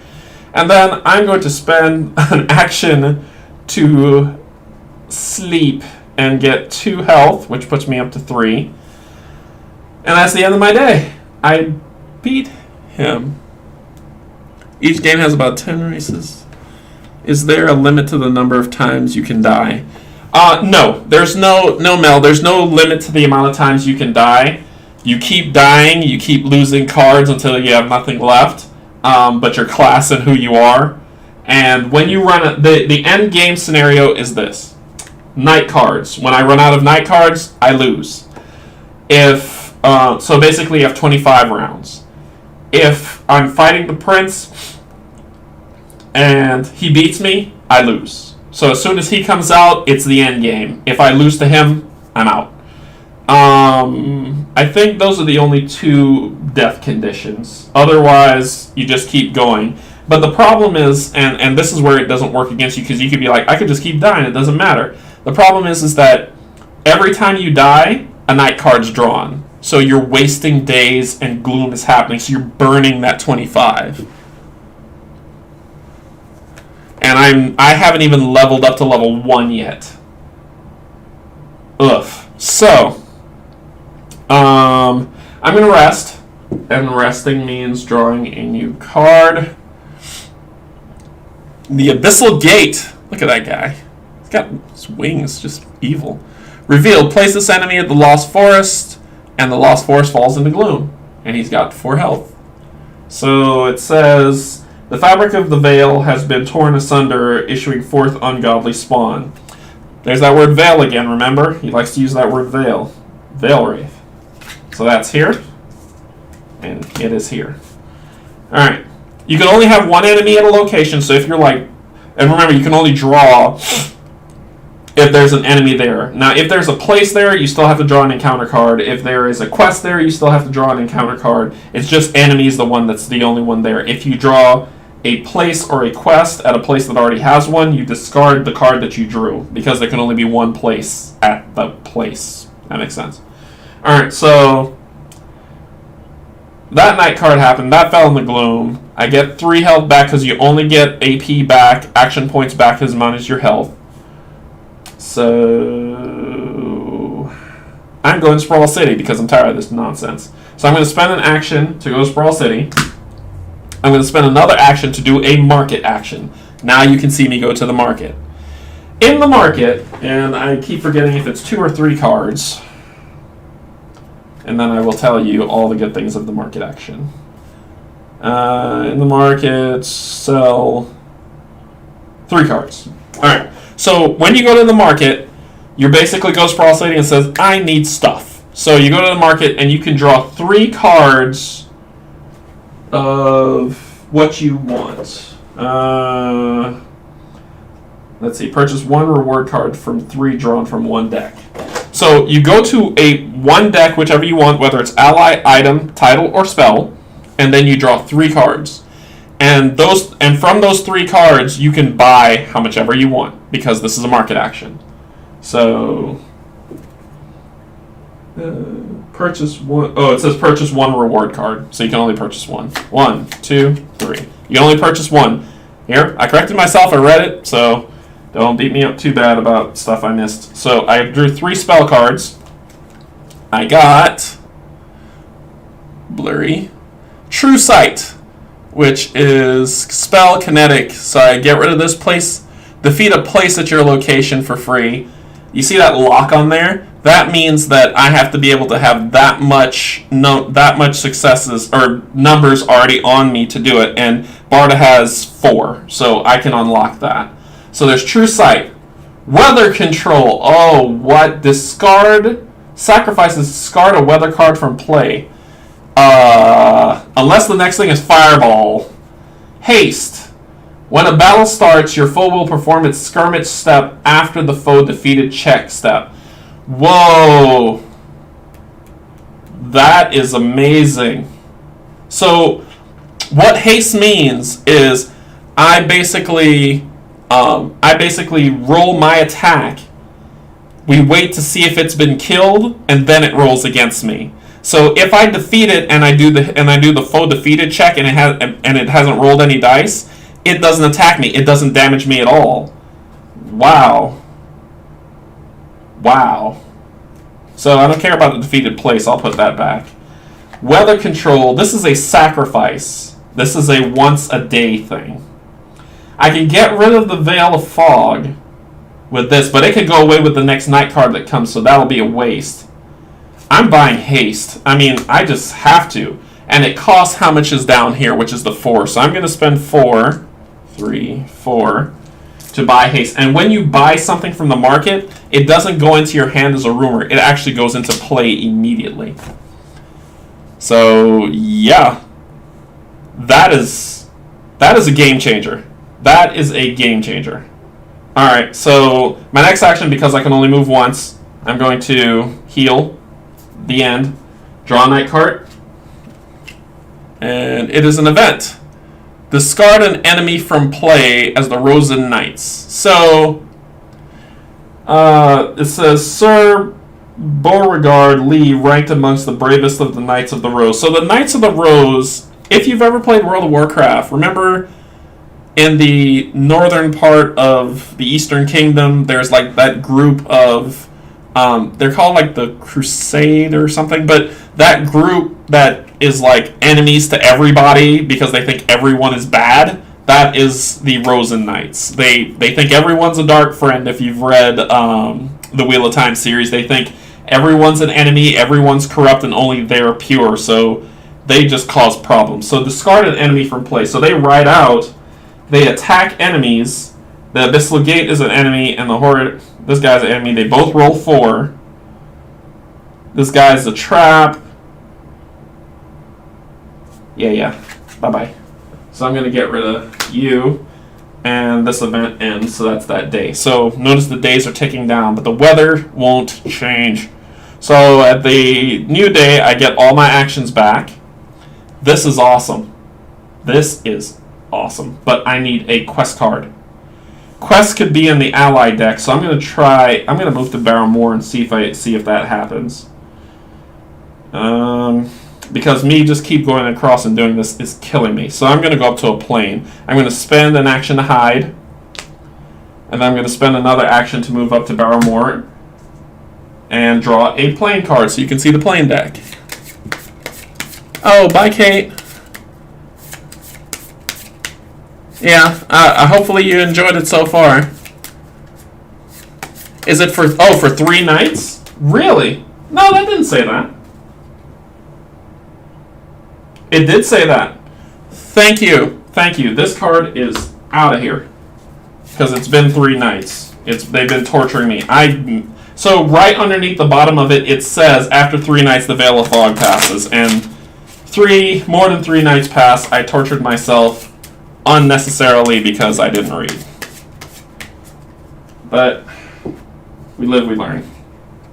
We get loves. Forlorn House. Place. Heroes may perform rest actions here. So, and to sneak if I want to get this card, but I don't. So that will go here. And I can move again. I can move again. Let's see. I'm still hidden. I can go to the Misty Fens for 1 movement. See what's there. If it's a quest, I can do that. But these are all -1s. These are fights. I could go back to Sprawl City, probably spend 2 gold on another spell to get in my hand, bide my time for another day, and then just start burning stuff, healing, looking for quests, everything I can. I think I'm wondering. Yeah, it does. It does. I'm wondering, what can I do? The quest card's over here. I can get here through the lava canyon.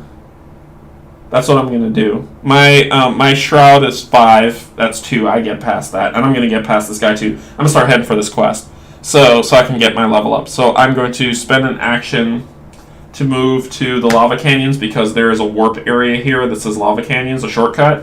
And I'm going to spend my other action to move to the lush jungle. Now there's already... Oh, there was an enemy here. So I had to draw him out. That was a place. Ooh, let me go back, get back my action. Regenerate. And then we go.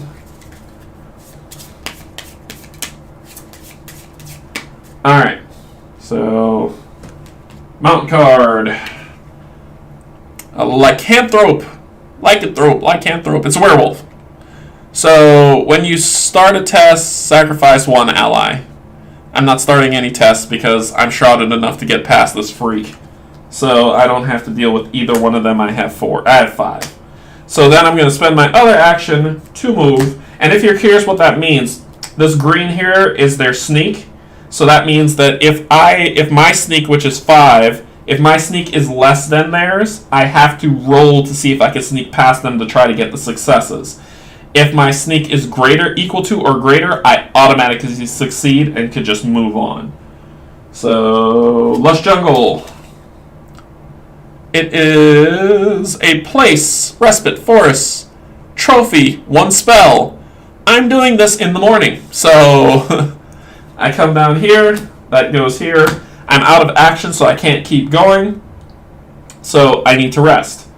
Next night card. Next night, a Rosen Crusader.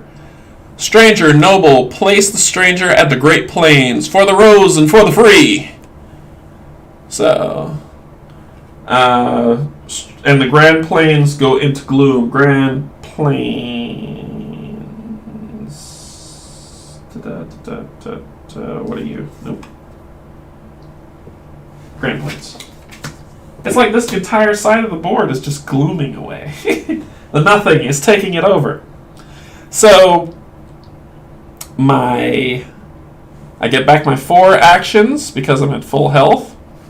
My first action of the day is to get a free spell. And so I need to roll... I roll 4 dice because I have 3 as my influence, plus 1 from being a war mage. And I just need 3 successes. So I spend my 1 action to do that. So 4 dice. 3 successes, please. 1, 6, 2, 5, 3, 5. Done. So I get this, and it says, as a trophy, I get a free spell. My spell is Sanctuary. Become hidden. Just veil it. And it says trophy, 1 spell, but it doesn't say if it goes into my hand as a rumor, or it's... Do trophies go into your hand as rumors, or do they just become part of me? Because I have to go to Lost Force to get it otherwise. So, trophies. Trophy. I'm going to say it again, trophy. Requirements. Nope. Definitions. Terminology. Trophy. Same trophy force, trophy attribute, benefit. When this encounter is defeated, the hero has the option of performing the listed benefit after the last step in claiming the reward for the encounter. If multiple benefits are listed, then in order from left to right, each is decided on and either taken or not before the next order is resolved. If a benefit lists a card type, draw a card from that card type from the appropriate deck. It may be put into play as an asset immediately or discarded. Oh yeah! No more spending to go hidden, I just become hidden. So that's awesome. So that was that trophy that I got for that place. It had place, respite, and force, but I already have a force card, so that works. I'm still hidden, and I still have an action. I'm going to move over here. I'm going to spend an action to deal with the obstacle, because that's the only way you can get rid of obstacles. You have to spend actions to get rid of them. So I put that up there, and I have 1 action left, where I will... It says I need to test 4 or 3 influence. So test 4 to complete this quest on this clannish rally. Let's see. When battle starts, your foe. That's the foe one. That's the sanctuary. So I'm rolling 4 dice, and I get to and I have to get 4 successes. So all I need is 3. I need 3 successes. Yeah, it was a great trophy. 3 successes. 3! None! Yeah, that ends that. So that was my action to do that. So, action ends. I have no more actions. I camp here. Problem, right? This place is already in gloom. I lose a health, because that's where I'm resting for the night. Come up with pouring rain, new weather condition. When breaking camp ends, each hero with 2 or more AP loses 1 AP. And the rolling hills falls into gloom.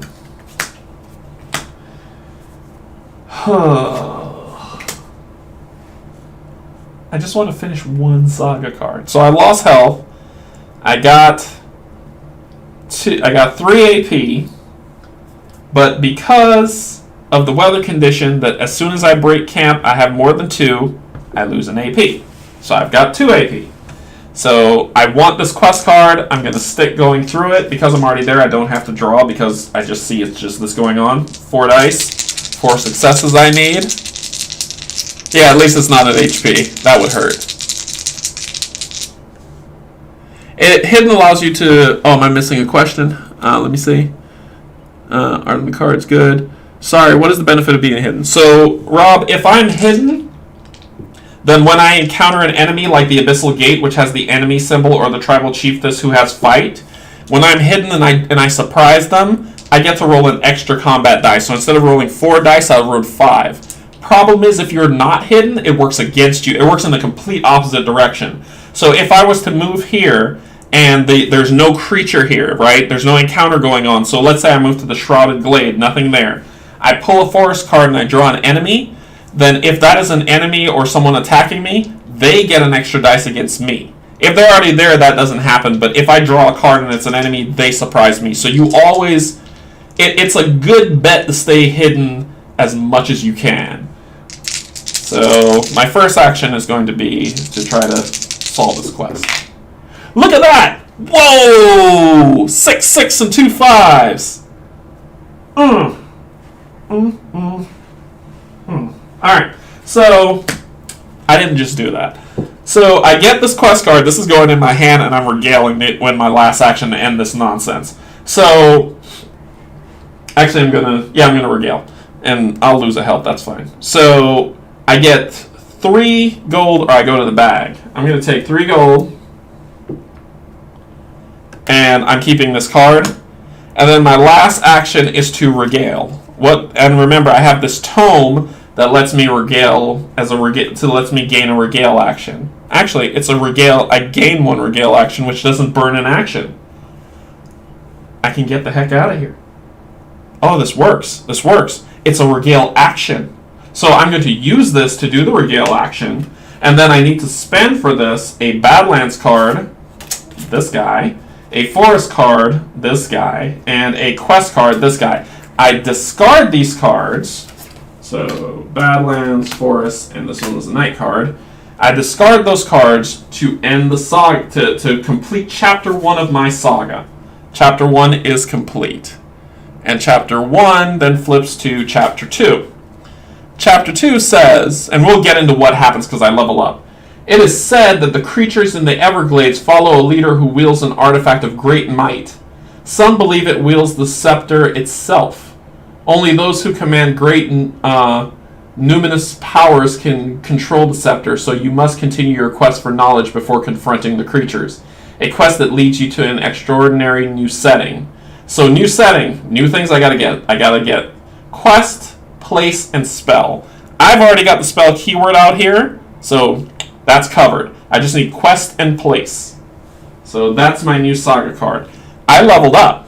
When I level up, and the board will be blurry for a second, so forgive me. When I level up, I get to draw 2 arcane cards, and one of these is my new ability. So I get +1 to combat, or I can Veil at a Badlands location, heal 1 HP. So if I go to a Badlands location, I can automatically just heal.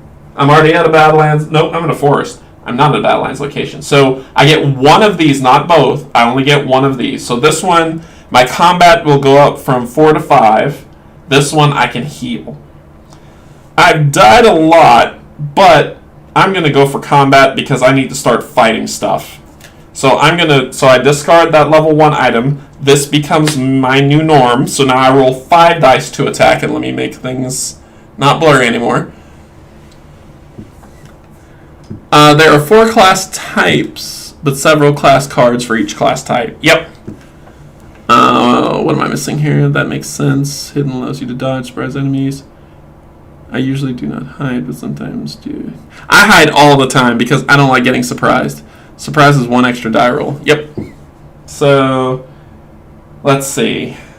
That was free. I leveled up immediately, and when you level up, you get 1 extra health.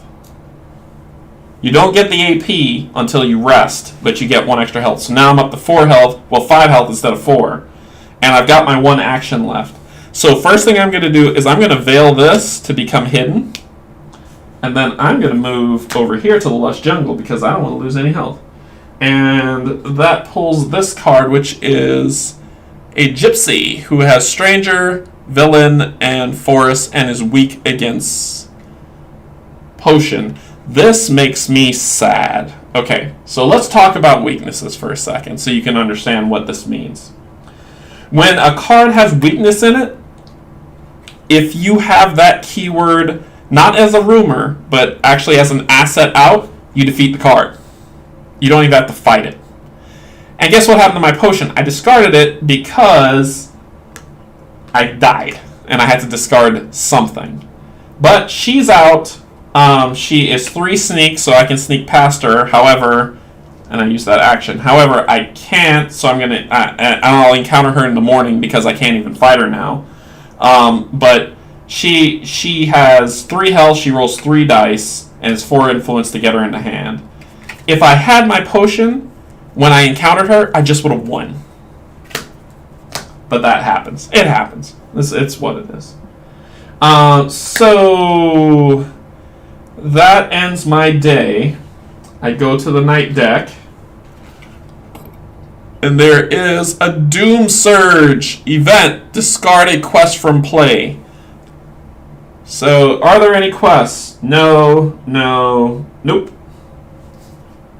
That's a place. She's a stranger, not a quest. That's not a quest. That's not a quest. So, you mean nothing, my good man, other than turning the hidden woods into gloom. So, this goes into gloom. So, as you can see, things are getting rough. But I made it to level 1. So, let's see what we got here. New day, get 4 HP, 4 AP because I have 4 health. However, the weather card happens, and I'm reading this to make sure that it does last forever. So I lose 1 because I have more than 2. She pops in, and she's like, "Hey, sup? Fight me." So we're going to fight her. We have to encounter her, which is an action. I roll 5 dice. I'm not hidden because you lose hiding when you sleep. So I roll 1, 2, 3, 4, 5 dice. She's going to roll 3 dice against me. She has 3 health.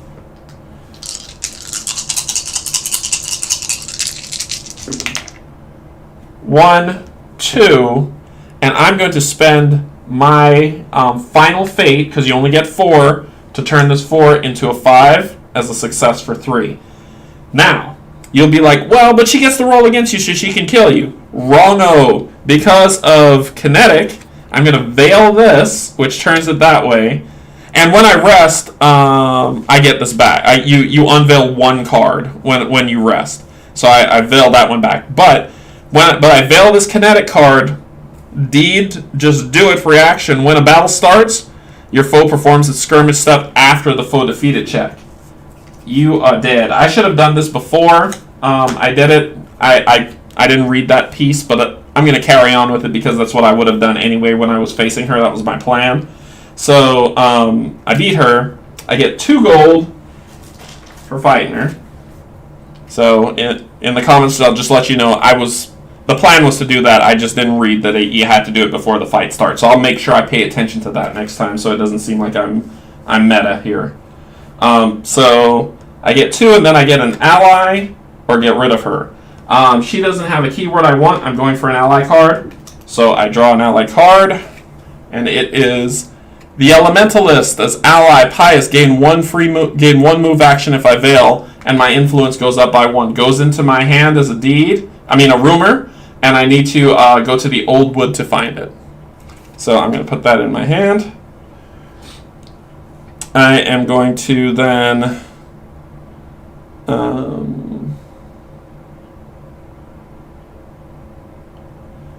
I'm going to turn this card to automatically go into hiding. And then I'm going to spend my 2 to move. I could go 1, 2... Well, actually, 1... 2 to get to this forlorn place. I'm going to do that. I'm going to do that. I'm going to do that. I'm going to do that. 1, 2. I would have to draw an enemy here. Or 1, 2 at the old wood. I have something for the old wood? I had the Elementalist of the old wood. I'm going to 1, 2 at the old wood. So I'm going to be doing that. But let's play it by ear so you can follow what happens. I'm going to spend 1 to go to the Windy Valley, which is a plane, so I draw a plains card. And it is the Stranger Plains. When you start an influence test, you may pay 1 gold to defeat the beggar. He has 1 health. No gold, and I get another ally. So if I pay a gold, I just beat him instead of testing. Nope, I can't. I can't do it because it's -1. He doesn't have anything that I need. So that's 1, and then I'm going to spend the other, because his is 3, but mine is 5, so I automatically succeed his Veil to go, and I go to the Old Wood spending the last one. I draw a Forest card.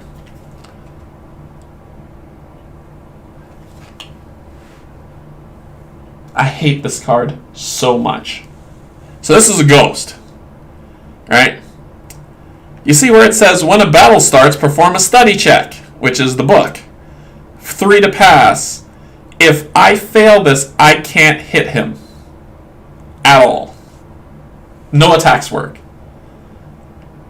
Why did you make this card, Tristan? Why? So, he goes here. I have to encounter him in the morning because I'm out of AP. So, I'm going to rest. Well, not rest. I'm going to sleep for the night. I'll gain back 4. 2, 3, 4. Draw a night card. Different. Another weather pattern. Place 1 obstacle at each location, each place it has. So each place has an obstacle. When a place enters play, place an obstacle on it. So a fierce storm. Look at this. Look at that artwork. Look at that card. I mean, insane. This artwork is sick. So I get rid of this silly rain, put that down, grab this, start finding places. We've got a few. We've got one here. We've got one here. That's an event. And that's that. So, yeah. I should have just stuck with the beggar. I lost 1 health, but I'd at least been able to get back to Sprawl City instead of dying. So, boom. He has 3 health. Wake up in the morning. He's like, surprise. People who watch Dexter know the rest of that. I'm going to I get the haste spell back. I'm going to have to encounter him before the encounter starts. I'm going to veil it like I should to see if I can beat him without. I roll 5 dice. And before I roll 5 dice, I have to check my knowledge. I roll 4 dice. I need to have 3 successes to even fight this guy. I could just run, you know. I could just run and end my day. I could just run and end my day and not do this. Basically what it means is I flee, right? And when I flee, what that means is I move to an adjacent area, doesn't matter where, I move there, and my day's over. It's burning night cards, but on a 4 roll to get 3 success, my dice rolls have been awful, and I don't want to lose this because I want to buy another card. And I believe Arcane's in here, but I'm Arcane, so I don't care. But Quest, I'm going to... I can bug out. I can see if I... Let me see if I lose anything if I flee. Encounters.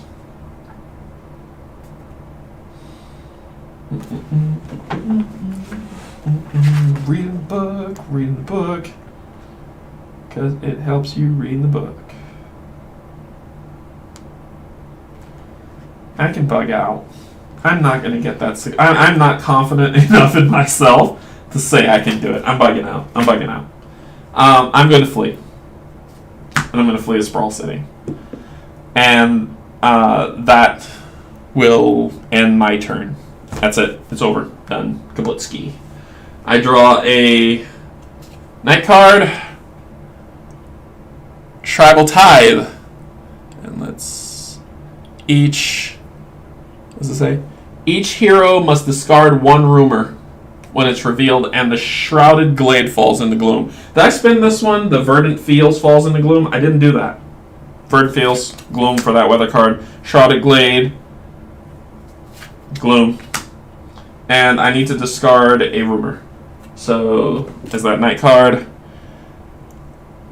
I only have 1 rumor, which is the Elementalist. Que sera. So, Elementalist is gone. That night happened. I did all that. I flipped those cards. I'm back here with 4 to flee. So I got 4 to go. I'm going to perform a market action. Draw 3 cards. 1, 2, 3 spells. And they are another fog, well, the same fog that I got before, which, when in battle, prevent all HP loss. That probably could be good now. I've got Whirlwind, gain 1 move AP. And I've got Rupture, defeat an undead or humanoid enemy at your location, and it's a sacrifice. Are all these sacrifices? Nope, Fog is Veil. I'm going to buy Fog for 3. 2, 3. And that immediately goes into play. Let's see, I spent the night, so that spun. And that'll go into play. So the Sanctuary's still down. So Fog goes into play. These discard. Pop. Then I could perform another market action to get another spell. Actually, I'm going to go for a title. Y'all haven't seen titles. You've seen items, you've seen allies, you've seen spells, and I've been spell pulling like crazy. If there's a fireball on top of here, I'm going to be pissed that I didn't do this, but because I love you so much, I want you to see a title. We're going to go for a title. So I'm going to spend a second market action, and I'm wasting that amount of time because I've got 1, 2, 3, 4, 5, 6, 7, 8. 8 more turns before the game's over. I'm going to do it. I'm spending that market action to get a title. So you all can see titles because, you know, you're my fan. So let's shuffle up the title deck. Let's see if we can buy ourselves a title.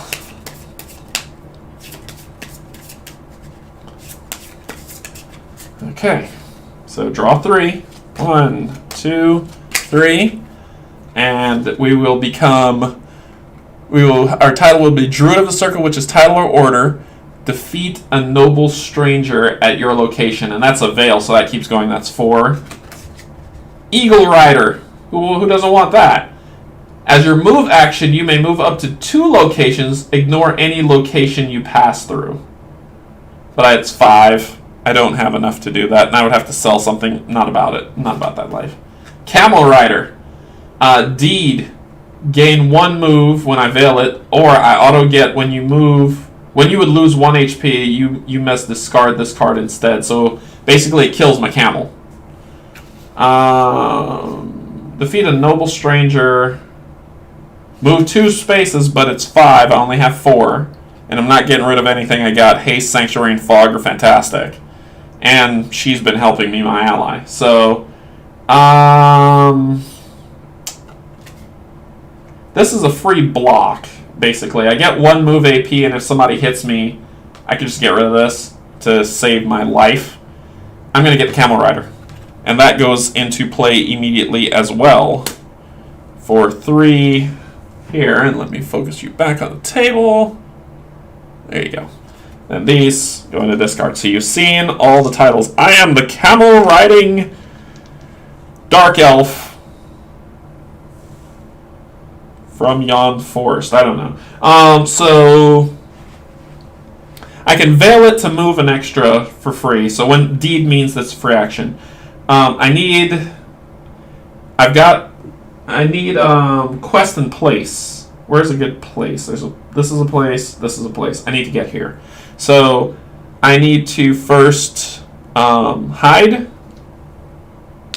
and then I'm going to tilt this to move 1 to here, which then I draw a Plains card, and the Plains card is Noble Woman. What? Okay, Noble Woman. She has 2 health. She's weak against weapons. I have no weapons, so I can't just... It's kind of pandering, isn't it? She's weak against weapons. Okay, so she comes in here, and I can't do anything until I clear that obstacle. The obstacle's always first. So I'm going to fight her in the morning, There we go. Action. Get rid of obstacle. You're out of here. So, I'm done. Night card. Wave of Doom. Enemy, undead. Place this enemy at the dead swamp, and the dead swamp falls into gloom. And it has enemy and undead. Awesome. So, that's that night. Next day happens. I get 4. I still haven't gone back up to max health yet. So I get 4. And then I face her. I roll 5 dice. She rolls 2. And she has 2 health. Lady, you picked the wrong person.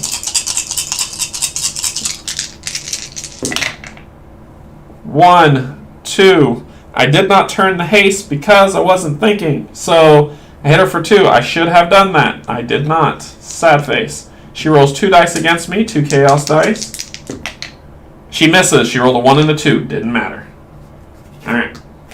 Oh, and the knight went, right? Because the knight was there. I'm going to spin the hidden one, not the free movement one. And let's see. What does she get? 2 gold or go to the bag. I'm going to the bag.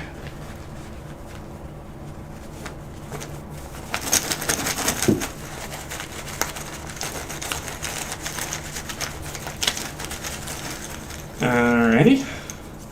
And in the lovely bag of chance, I draw a potion. I drop a potion. I draw a potion. Heal 1 HP. And then I get an ally or keep her. She means nothing to me. Nothing. So I'm going to get rid of her to draw an ally. The ally is the summoner. Oh, yes. She is who I was looking for. Alright, so she's pretty powerful. There you go. So it says, during the claiming of a reward, you may draw from the spell deck instead of another reward deck. That's why I want her. And she's Inspirator. Inspirator is here. Here, here, here. She goes into my hands rumor. But I need this place. And my sneak, which is 5, I roll 5 dice. I need to beat 2 to get it. So I roll 5 dice. That is... Oh, sorry. I encountered her when I start. That was 1 action. Rolling for 2 now. Rolling the 2 now to get this. I could perform a rest action there. Should I perform the rest action before doing it? It would take me down to 1. Yeah, I'm gonna do that. I'm going to do that. So before facing it, I'm going to perform a rest action, which will give me back my. So now I'm at 5 health, and then I'm going to spend my last one to do the thing. 1 didn't work. So 1, I didn't beat it. So I got to do it all over again in the morning. So let's go ahead and go to the night card because I'm out. Warm Sunshine. What? When breaking camp ends, each hero gains 1 move action. A weather condition that helps me. Lush Jungle falls into Gloom, though.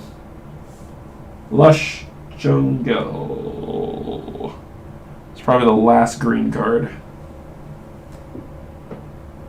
Lush Jungle. Falls into Gloom. Warm Sunshine, after all those terrible, terrible things, I get 1 extra move action. Yay! So I get 5 actions this turn plus a move action. I also get an extra move action because I'm spinning back the Camel Rider. And let's go ahead and see if we can get this place.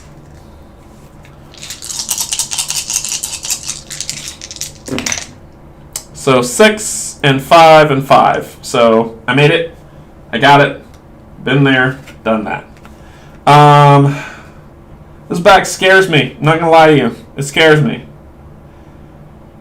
I'm gonna take 1 gold. I'll take the 1 gold, and then I'll keep the card in my hands of rumor. So I have place, I have spell, and I need quest. So I'm going to spend... That was my encounter. Sorry, I didn't do that properly. So get rid of that action. My next action, I'm going to hide. No. I'm going to do my free action to hide. So I get my hide. And then I'm going to move to the Dark Mire as an action. As my free action, I'm going to move to the Dark Mire. And that is a Badland card. That is a place. Insectoid God Shrine. Trap. Lose 1 HP. I just got it back. So, when you lose an HP, you can't say, oh, I lost this HP and I don't lose an AP. No. If you have AP, you lose HP and an AP when you lose it. It's just kind of like wearing you down. So, always count it from that side. Yep, that's how it works. And so, I test... So that's here as a place when it comes out. I'm still hidden. I would roll 4 dice until I get Spirator. I can roll 5. I would roll 4 dice to get that card, but I don't care about that card. I need to get to some place that...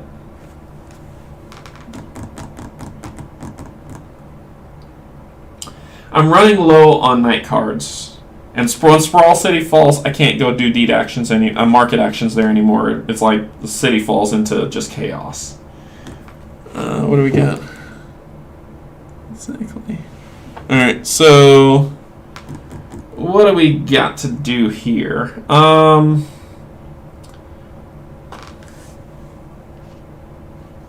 going to use this...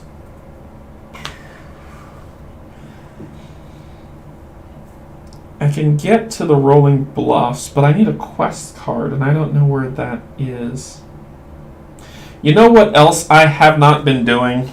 And forgive me, because I just realized that I've been so worried about the rules that I got wrong last time that I didn't pay attention.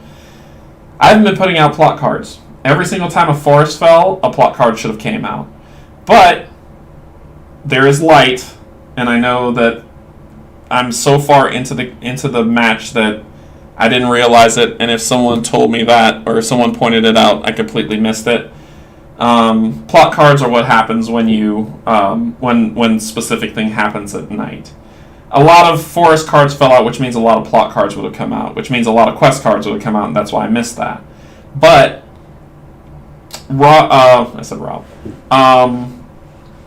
Tristan has said that if it's your first time playing the game, you can play without plot cards and see what happens. I have to do that now, or else it'll be meta, because I wasn't paying attention to the Prince of Ruins deck, which means so I'm going to go plot cardless this round and just deal. I completely missed that, and the chat is like here, so if someone was telling me, hey, jerk, plot cards, I completely missed that. So, sorry. Let's see, but we'll go plot cardless this round, and next time I will be more aware, because last time I was heavy into the plot cards, and stuff was happening. There's the Shrouded Glade, the Hidden. So 1, 2, 3, 4 plot cards should have come out. 5 plot cards should have come out. And I didn't deal with... I didn't pay attention. So I apologize. That's embarrassing. Okay. So we'll go without plot cards this round and just deal. And in the book it does say, on your first playthrough, don't go with plot cards. And there would have been quests in there. Places, place. Oh no, it's all places. So, no plot cards against the Prince of Ruin. But when you play, if you're going to use plot cards in your playthrough, just make sure that you pay attention to the bottom of the enemy when those things happen. So the chat goes, so did it make the game harder or easier missing plot cards? When I just looked at them, it didn't make it easier. It didn't make the game easier at all. What happens with plot cards is when I fight the prince, if I then resolve them, it buffs him up. So it would have made it made the final battle easier, Am I going to get to the final battle? Outcome is bleak, but it made the final fight easier, if that's your question. It didn't make the game easier. It made the final fight easier, and I can kind of show you some of this stuff so you know. So for the final fight, it would be like if this card's out, let's see, the prince gains 2 maximum HP, so you would go from 10 to 12. Treat all titles as though their ability and attribute cards are blank. So any titles I have doesn't mean anything. Lose a health. Sacrifice a title, so I'd have to throw away something I have. Lose all your gold. So these are things that happens at the final battle. It doesn't happen throughout the campaign. So when I go face the Prince of Ruin, how much ever are there, he just does that stuff to me, and his weren't bad. The Abbess of Penance was much worse than that. So it didn't make this game easier for me. This is still the pain. Let's see. So what I want to do, I completely apologize about the plot card thing, and then I'll move on. So just last time, I can go to the Rolling Hills. I need to find a quest card. I need to get out of here because I don't want to rest here, and I'm hidden. I will spend one. It depends on where. I'm either going to the Tribal Chiefess. This is all Gloom. This is sort of all Gloom, and then Sprawl's good. So I'm going to move back to Barrymore. Still hidden, which is a plane. Draw this up. It's an event. Wager. I've never seen this card before. I'm terrified of what it means. Revealed. Weakest hero may roll 1 die. If they do, I have to do something. So I roll a d6. I've never seen this card before. If anyone else has, let me know. I rolled a 3. Pay 3 gold for each gold unable to be paid. Lose 1 health. I've got 2. Otherwise, I would have gained money. So, and then I can't pay 1, so I lose a health, which means I lose that. Alright, and that's the event. Yikes. So I've got 1 more action. I don't have any money. Going back to the Sprawl just means I get to rest once. Sprawl probably fall to Gloom next, but that's okay. That's what I'm going to do. I'm going to go back to town. I'm going to go back to Sprawl City, and that'll end my turn. We'll draw this, and what did I tell you? Civil War has erupted in Sprawl City. Sprawl City falls into Gloom. So, Civil War breaks out, and now Sprawl City has fallen into Gloom, just like I said. So, Sprawl City flips, and basically I can no longer perform market actions. Done. Gone. Can't do it. So, Sprawl City falls to Gloom.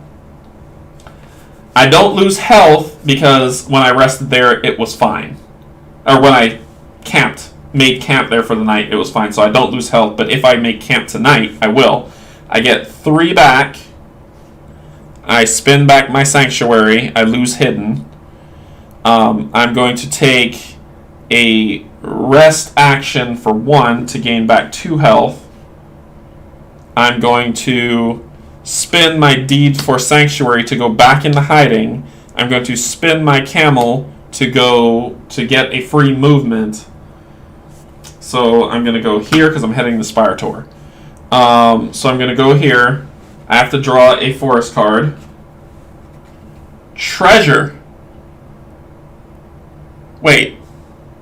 Why would you do this? Why would you give me hope?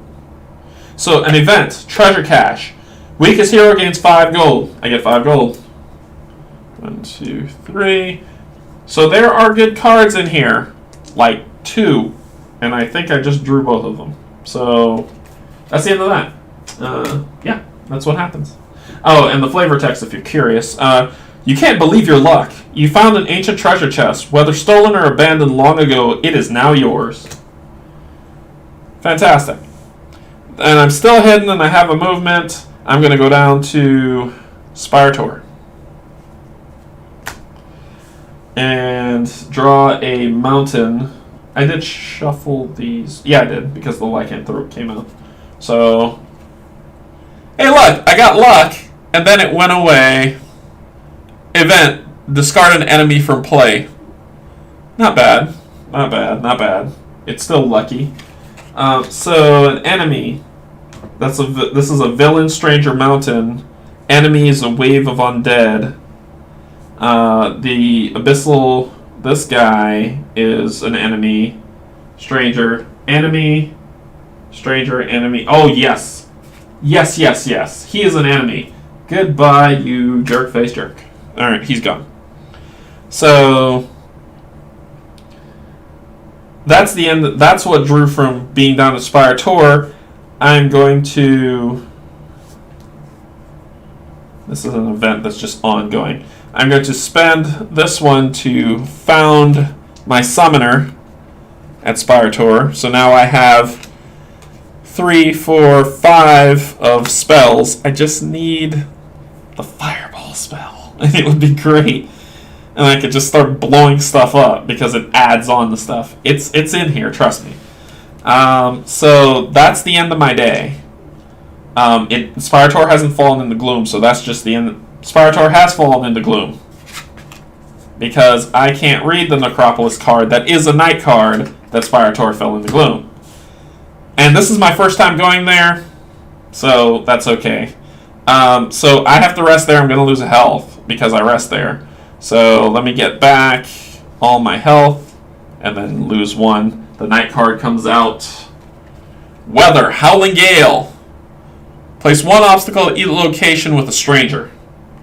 When a stranger enters play, place an obstacle on that. If you don't like that, place an obstacle on that. The old wood falls into Gloom. This is looking rough. So, new weather condition. I would. Oh, wait. Wait. I had a free movement.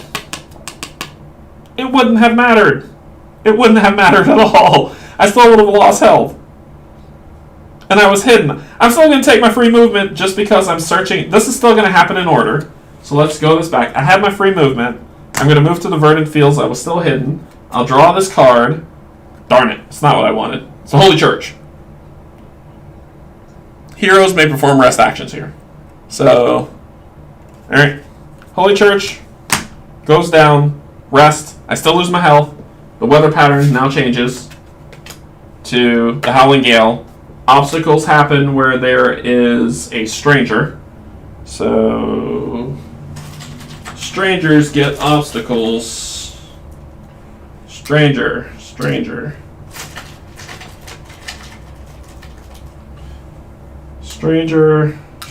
Oh, this already has an obstacle there. You don't stack obstacles, it's just 1 at a time. Or else it would just be insane. So, yep, all strangers have obstacles.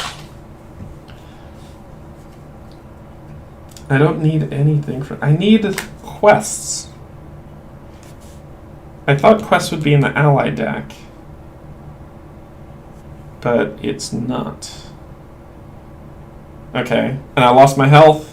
New day, I'm going to spin back the hide. I'll lose my hide because it's a new day. This one's still tapped. I'm going to tap this one again to go back into hiding.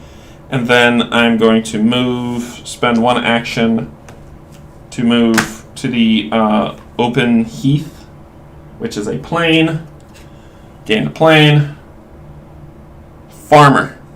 Stranger, noble plains. Weakness, martial. I have martial. Please tell me I have martial. I don't have martial because I didn't take... Yes, I do. I have martial. I can beat him. Alright, so I can beat him. So, he comes down. I have martial because my Amazon has the keyword martial. He's weak against martial. I beat him. I just win. We fight. We win.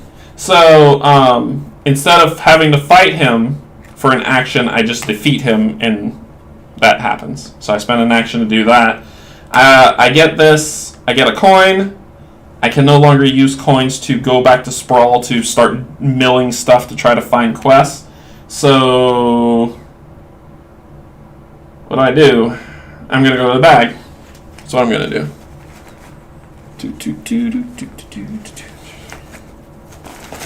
How's everybody liking this so far?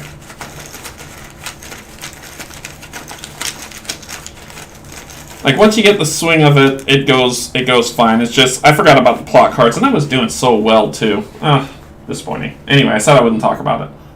But I get the Spyglass. Gain 1 Discover AP. So I could just do a Discover action. The Discover action means I go and pull something else, which I'm going to do. And then I get an ally.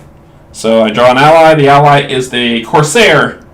So, Ally Shadow. Deed Sacrifice. Defeat a place at your location. This goes into my hand as a rumor. You, good sir, go back to your resting place in the discard pile. I'm then going to gain 1 Discover AP. So I'm going to Discover again. I'm still hidden. Oh, no, I'm not hidden. Actually, I am, because I had Marshall. I defeated him, so I don't lose the hidden because I didn't encounter him. I just did it. So, Discover AP. Going to spend that. Pull a new card from the plains. Please be a quest. An event. Marriage Proposal. I've never seen this card either. This is new to me. So, Marriage Proposal says... strongest hero draws 1 ally, then either discards it or pay 5 gold to put that ally into play as an asset. I've got 5 gold. This is something that I love. Yes, please. 1 ally. I gain 1 move action. It's an acrobat. And I spend 5 gold. 1, 2, 3, 4, 5. And you immediately come into play where I can get 1 move. So, yay. Then I'm going to, so that also raises my sneak from 5 to 6. I can run past anything. I'm still hidden. I'm going to spend another action to discover, because I am trying to find this quest. Giant Statue. It's a place, dungeon, and plains. No one knew what manner of civilization built it, but suffice it to say their power and influence was immense. Untold wealth lay beneath its foundations, or so it was believed. So, I either have to roll 4 sneak, test 4 sneak, or 5 intelligence. I have 3, 4, 5 that I can roll, or I can roll 4, 5, 6 sneak.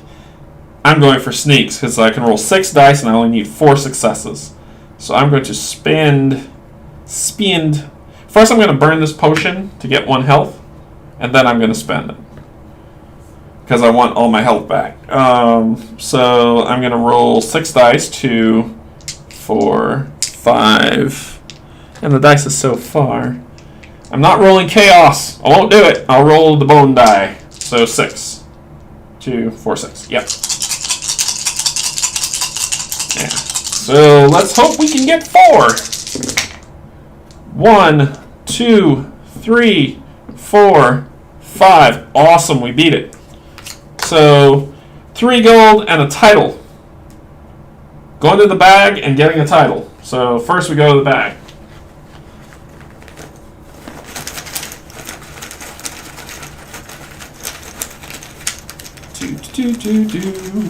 Don't be bad. Don't be bad. Don't be bad to me. 3 gold. So instead of 3 gold, we get 3 gold. Alright. And I'm getting the title from this. So the plains goes back here. Grab the title card. I get a noble steed. Horse rider. I gain 1 move. I have to go to Lost Forest to find it, though. It goes into my hand as a rumor. So, that's all my actions. You're already out. And I've got movement, don't I? Let's see, I've already used 1 movement. I can move again. And then fight you the next morning. That'll be 2, 3, 4, 5 dice versus your 4, 3 health versus my 5.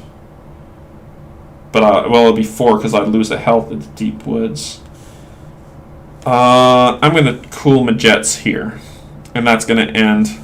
I spin back, hidden. I lose this. This one stays valid because you can only do 1 at a time. Let's see. I draw a night card.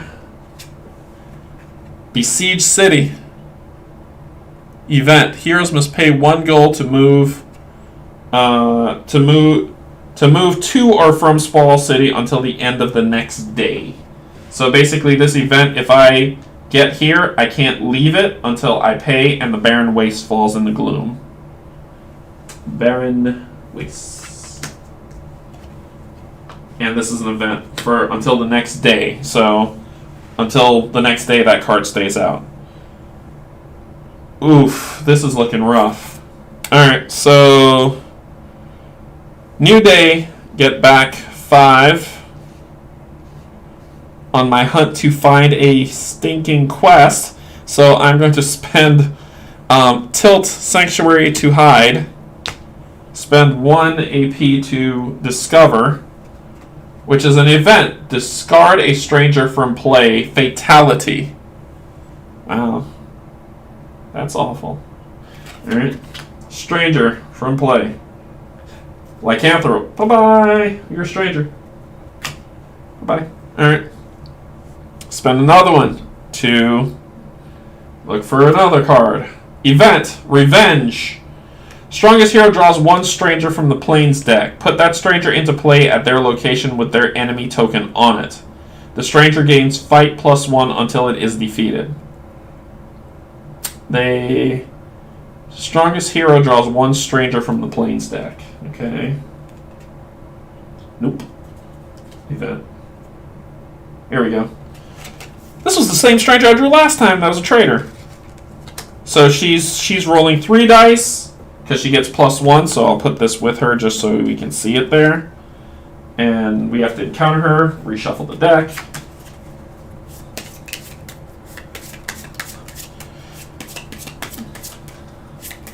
I'm level 1.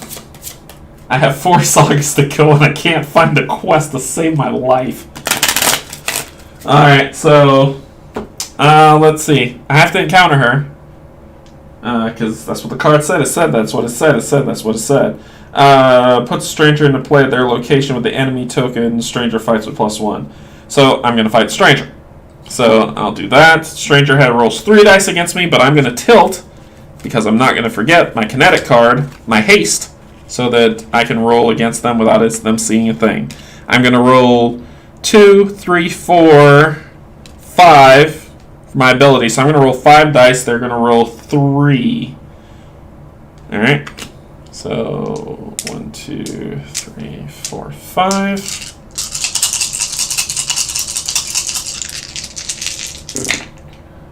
One, 2, that was a 6. 3, they had 2 health. Check the foe defeated status. You're done. You're done. So I get 2 coins, which will give me my regale action if I could find a quest. And I'm going to go for you don't have quest on you, don't care. You had event, don't care. Going for the ally. The ally is the Sage. He's ally and pious. Grand Plains lets me get him. He gets +1 in my book and my sneak. Goes into my hand as a rumor. You can only have 6 cards as rumors. 1, 2, 3, 4. That's all I got. So, but you can only have up to 6. So, I had to waste that. I need to, I don't know where to go to find what I need. Oh, and I should have rolled the extra die for this, but I defeated him. It's okay. The enemy's there. Maybe the quest is in the item. I don't know. I'm going to spin this to do a move action. I'm going to move here. They don't ambush me because they're already out. But we're going to dance. So they're going to roll 4 dice against me. I'm going to roll 5. And they've got 3 health. And I don't get the benefit of the ability. 1, 2. So I hit them for 2. They go down to 1 health. 1 health. They roll 4 dice against me. You will not roll, my lovely. You will roll your chaos dice. 1, 2, 3 hits on me. I have 2 health left. So let's keep it going. I roll 5 dice.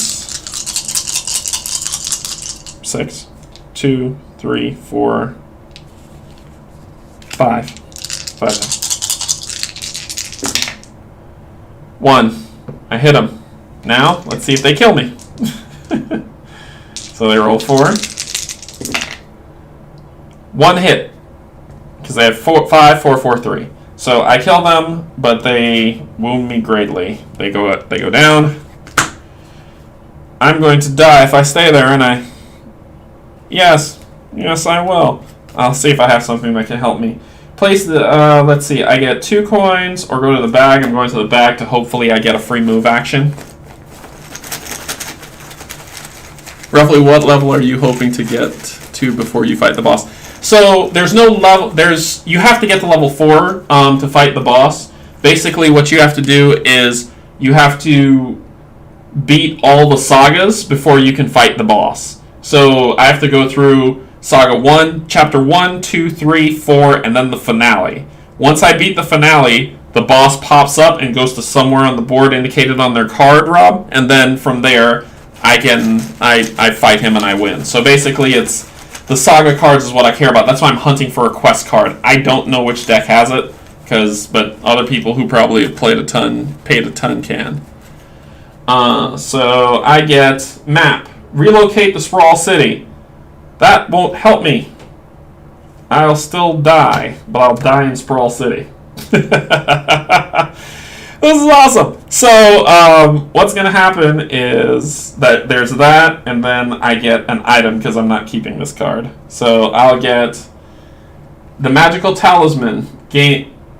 Hero enters play, gain 2 spells, leaves play, sacrifice 2 spells. What? I don't understand this card. So it says for the hero, enters play, gain 2 spells. Leaves play, sacrifice 2 spells. Oh! Oh! I see how this works. When it enters play, it isn't a play, it's in rumor right now. Let me see what you meant by that, Mr. Tristan, if play includes rumors. So we go back here, and we go to his stuff, and he says, hero. Definitions. This is actually a pretty cool card if it works the way I think it does. Enters play. If an ability begins with enters play, it can only be resolved when the card goes from out of play to in play. What? Yeah, that's clear as mud. See definition. In play area includes the map and each hero's cards in play. A rumor is in play.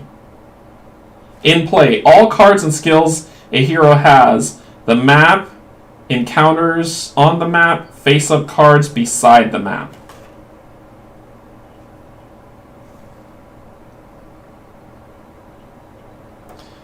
Out of play is cards in hand, deck, discard pile, or removed from game. Oh, okay. I gotta find it. It goes in my hand as rumor. So basically, when it says in play, because I have to navigate that amount of crazy. Basically, when it says in play, it goes into my hand as a rumor. It's not in play. I have to go to the Barren Waste, and when I go to the Barren Waste, I can find it. It comes down. I get 2 spells automatically. I gain 2 spells, but as soon as I lose that card, I lose 2 spells. So that is that. Because I'm here when I rest, indeed. So I pass out. I lose all my gold. Go to Sprawl City. I get 2 health back, which would be 2 actions. I then draw the night card. Eerie stillness. All is quiet for weather. Eerie stillness. So, and it says until the end of the next day. So this is the end of the next day. So this came out. So this stays in. So I'm in Sprawl City. I'll have to spend the gold to leave. Pay 1 gold to move. But I don't have gold. Oh, but I can get it by selling this stuff. So, and I lose an asset. I'm going to lose... I'm going to lose this guy, the horse rider. He's gone. Title. Then I'm going to be in Sprawl City. I can't perform market actions, but I can... Is market action selling? Is that considered selling? Yes, it is. I can't do that either. I'm stuck in Sprawl City. I have no gold. I can't leave. I can't sell cards to leave. And the day started. Well, I fell asleep there. I was moved there. But the day started, and I can do nothing. Market actions cannot be performed here. Oh, heroes may perform market actions here. Oh, sweet. Okay. Sell this card for 1. So if you're going to sell a card, each card, you get 1 gold for it. So I sell a card for 1. And then I... Oh, God. And then I'm going to spin back my Become Hidden. I'm going to spin it to become hidden. I'm going to pay my 1 so that I can leave Sprawl City. I'm going to die as soon as I leave here. I'm going to go up to Barrowmore.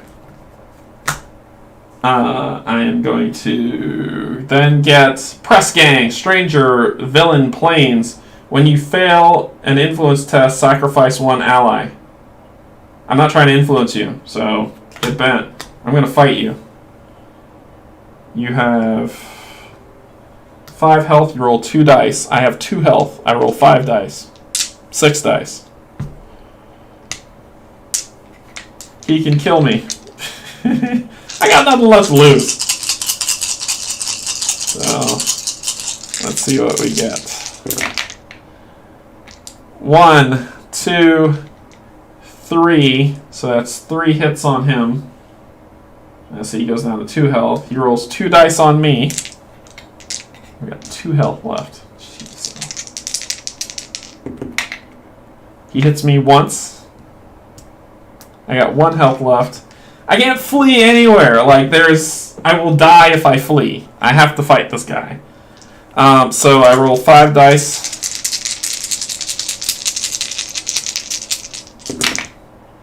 I hit him for 2, so he'll die. But he rolls 2 dice. He rolled 2 6s. I was defeated as well. So I get... First we check the villain defeated check. 2 gold or to the bag. I'm going to the bag. This is hurting so deep, and we're almost there. I get 3 gold. That doesn't matter. But I keep that. I get an ally. Mystic Arcane. That goes to the Lost Forest. She's giving me +1 fight, +1. This is actually a cool one that could have worked very well for her. So, then we check my defeated check. I was defeated. This goes back to Plains. Lose my gold.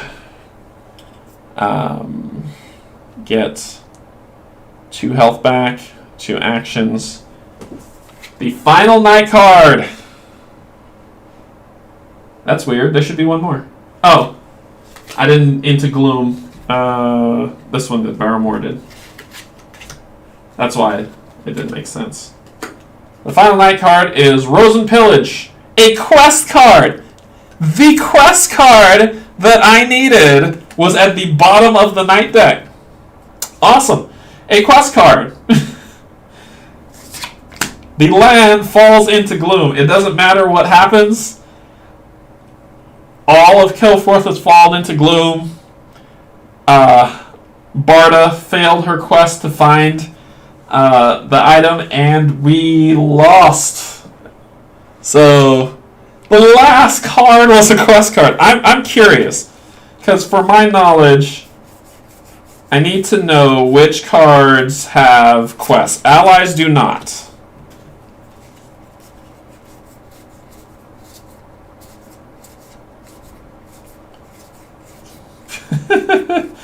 Items do not. It makes sense that a title would, because it's like, okay, you have to earn this title, but let's see.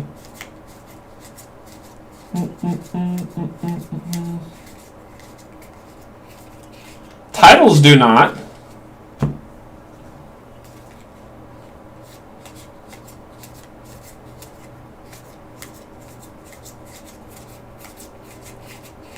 spells do not. So nothing I could have bought with the market could have helped me. We already checked the plot cards. They didn't have any. I just have to know for my knowledge. Like, Plains have quest cards. That one was all the way at the bottom. Mountains at the bottom of the deck had a quest card.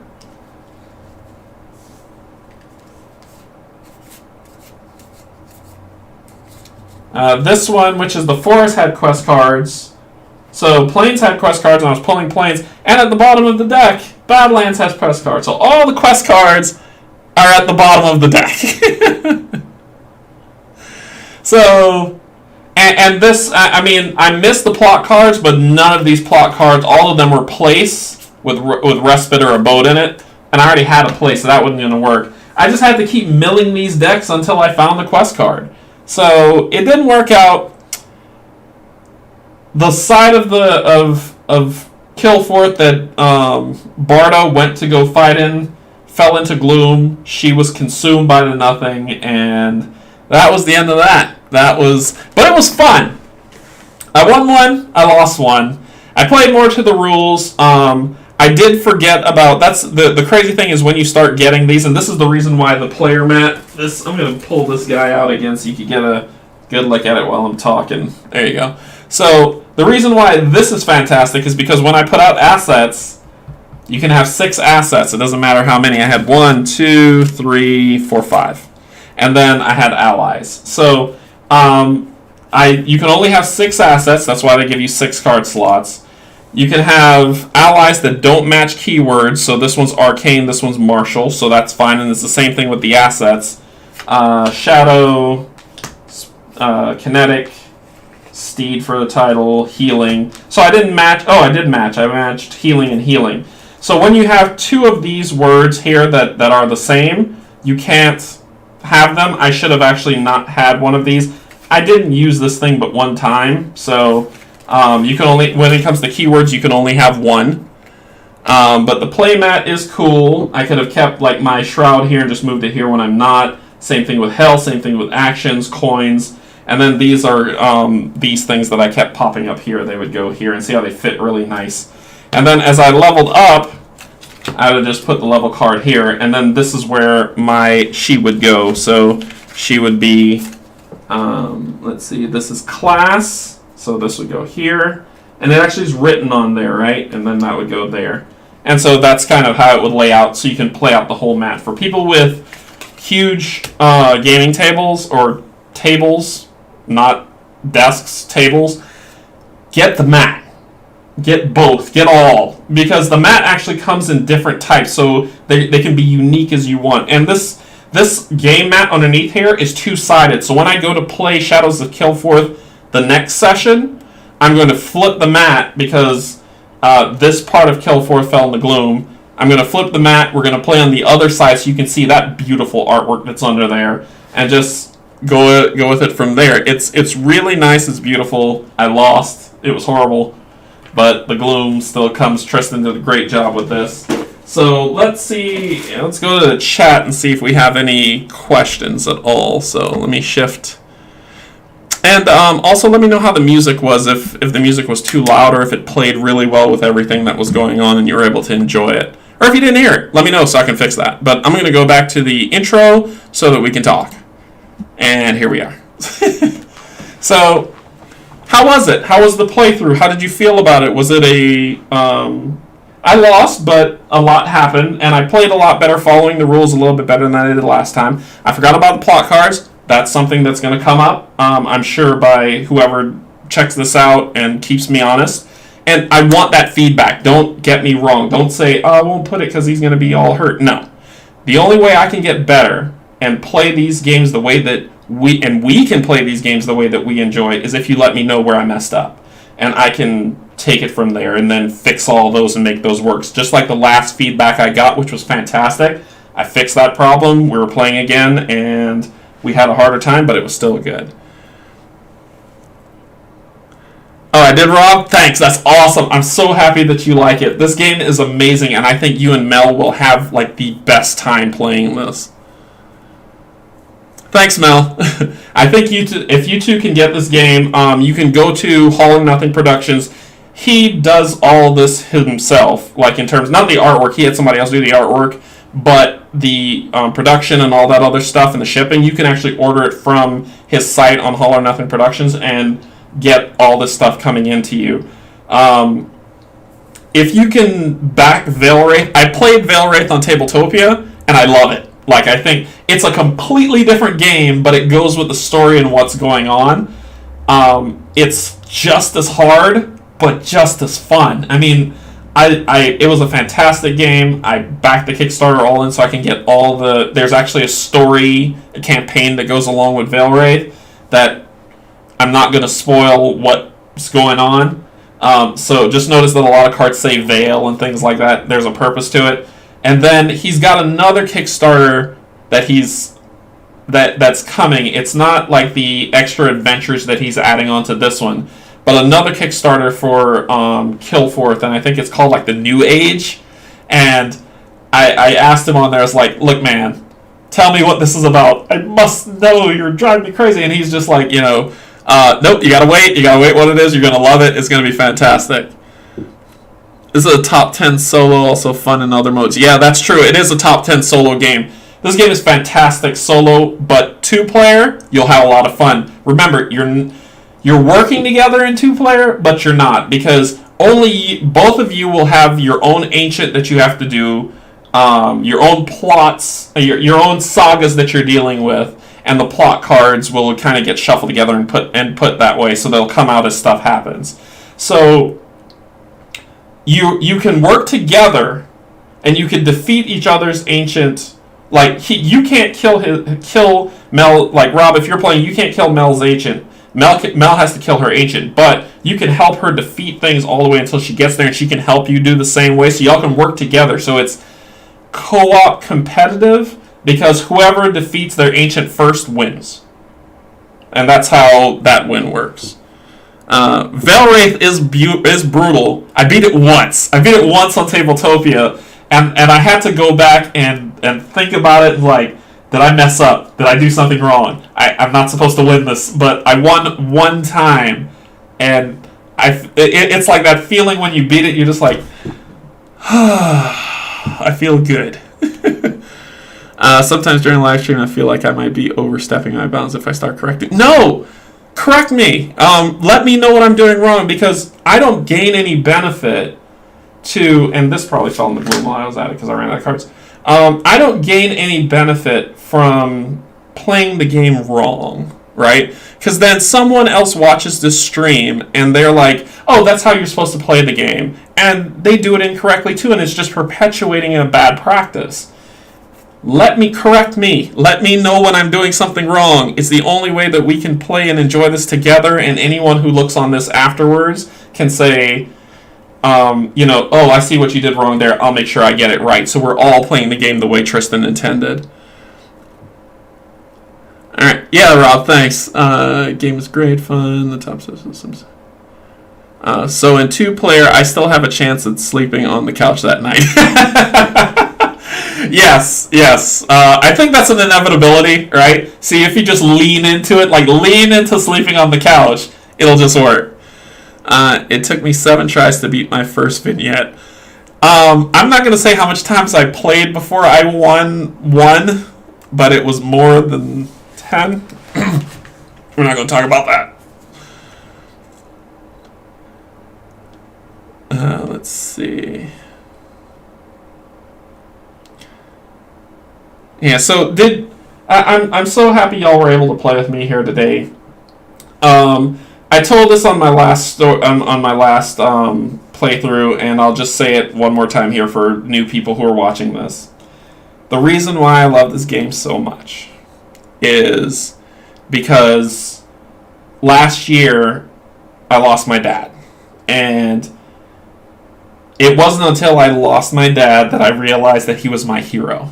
Right? I mean, me and him never... Well, when I was a kid, and when I was an idiot kid, I butted heads with him all the time. But as I got older, I became more appreciative of the guy that he was and the knowledge that he had. So, losing him hit me harder than I realized that it would. And to not deal with or process it, I didn't talk to anybody. I just started working. I'm just coding, and I'm just, that's all I'm doing. I'm working. People are like, you need to go home. You need to go deal with this. I'm like, nope. I'm gonna work, and that's all I'm gonna do. I posted in the channel that, like in Tristan's channel, like I'm trying to find a game to play because I don't know. I just need to do something, and one of the guys on the channel recommended. He was like, have you tried giving Kilforth a shot? And I started playing it. And I was like, no, I haven't really. I got the game. I started playing it. I didn't even look into it. I was like, give me the game, I'll try it. I just need to play something because I'm just built up. So I started playing it. I lost myself in it.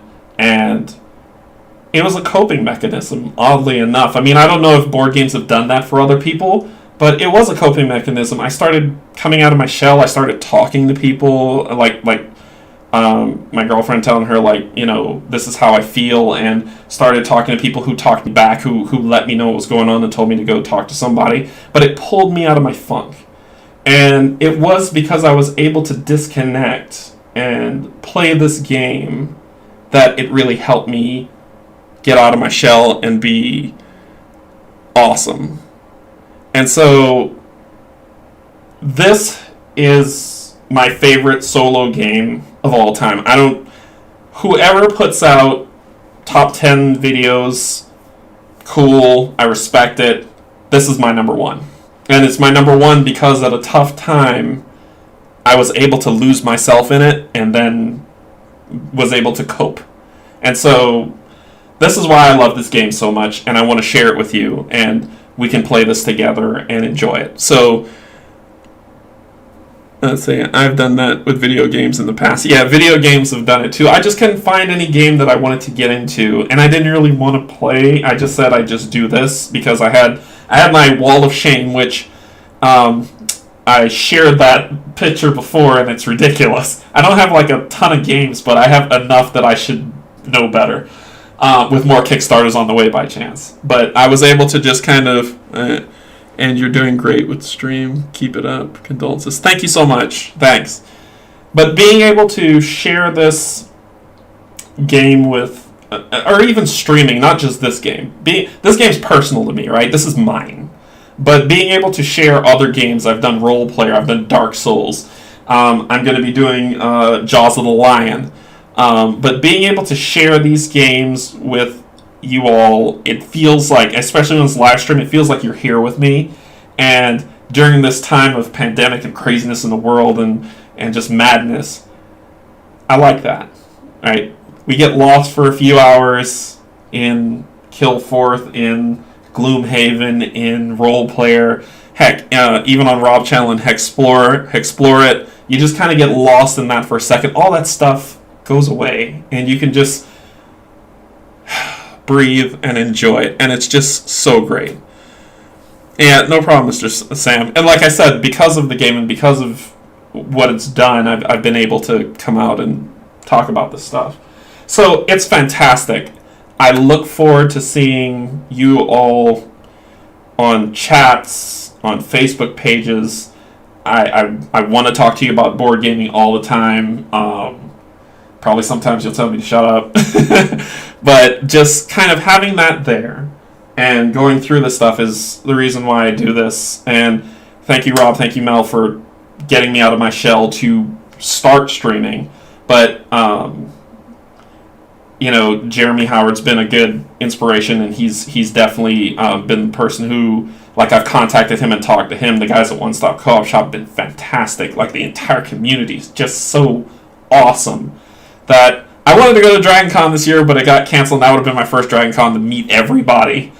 King of Average has also been awesome. I've talked to him a couple times. And so I want to find the next convention once we get out of this crazy pandemic. Meet you all there and just shake your hand and say thank you. I mean, this has been phenomenal. I love y'all. Yeah. So, enough of the mushy stuff. Next playthrough that I have coming up is Role Player Fiends and Familiars, which is the new expansion that got delivered last month to me, I think. And then after that, Dark Souls Sunday, and then Jaws of the Lion. So I'll be into that one. Yeah. Yep, that's my order. And then we'll get back into Gloom and Kilforth to do Shadows of Kilforth, so you can see that. So the next rotation, the last role player is coming up, which is Fiends and Familiars, and then role player will be cycled out for Jaws of the Lion, and then it'll be Jaws of the Lion, Dark Souls, and Shadows of Kilforth. And then we'll just keep churning and churning and churning until we get through all the board games I have, which is a lot. Help me. So, from all of me to all of you, stay safe, be kind to each other. Thank you so much for joining me. I super appreciate it. Hit subscribe, hit like, hit a reminder, hit all the buttons, all of them. So subscribe if you like it. Comment, let me know what I did wrong so I can fix it for the Shadows playthrough. And I'll see you next time. All right, have a good night.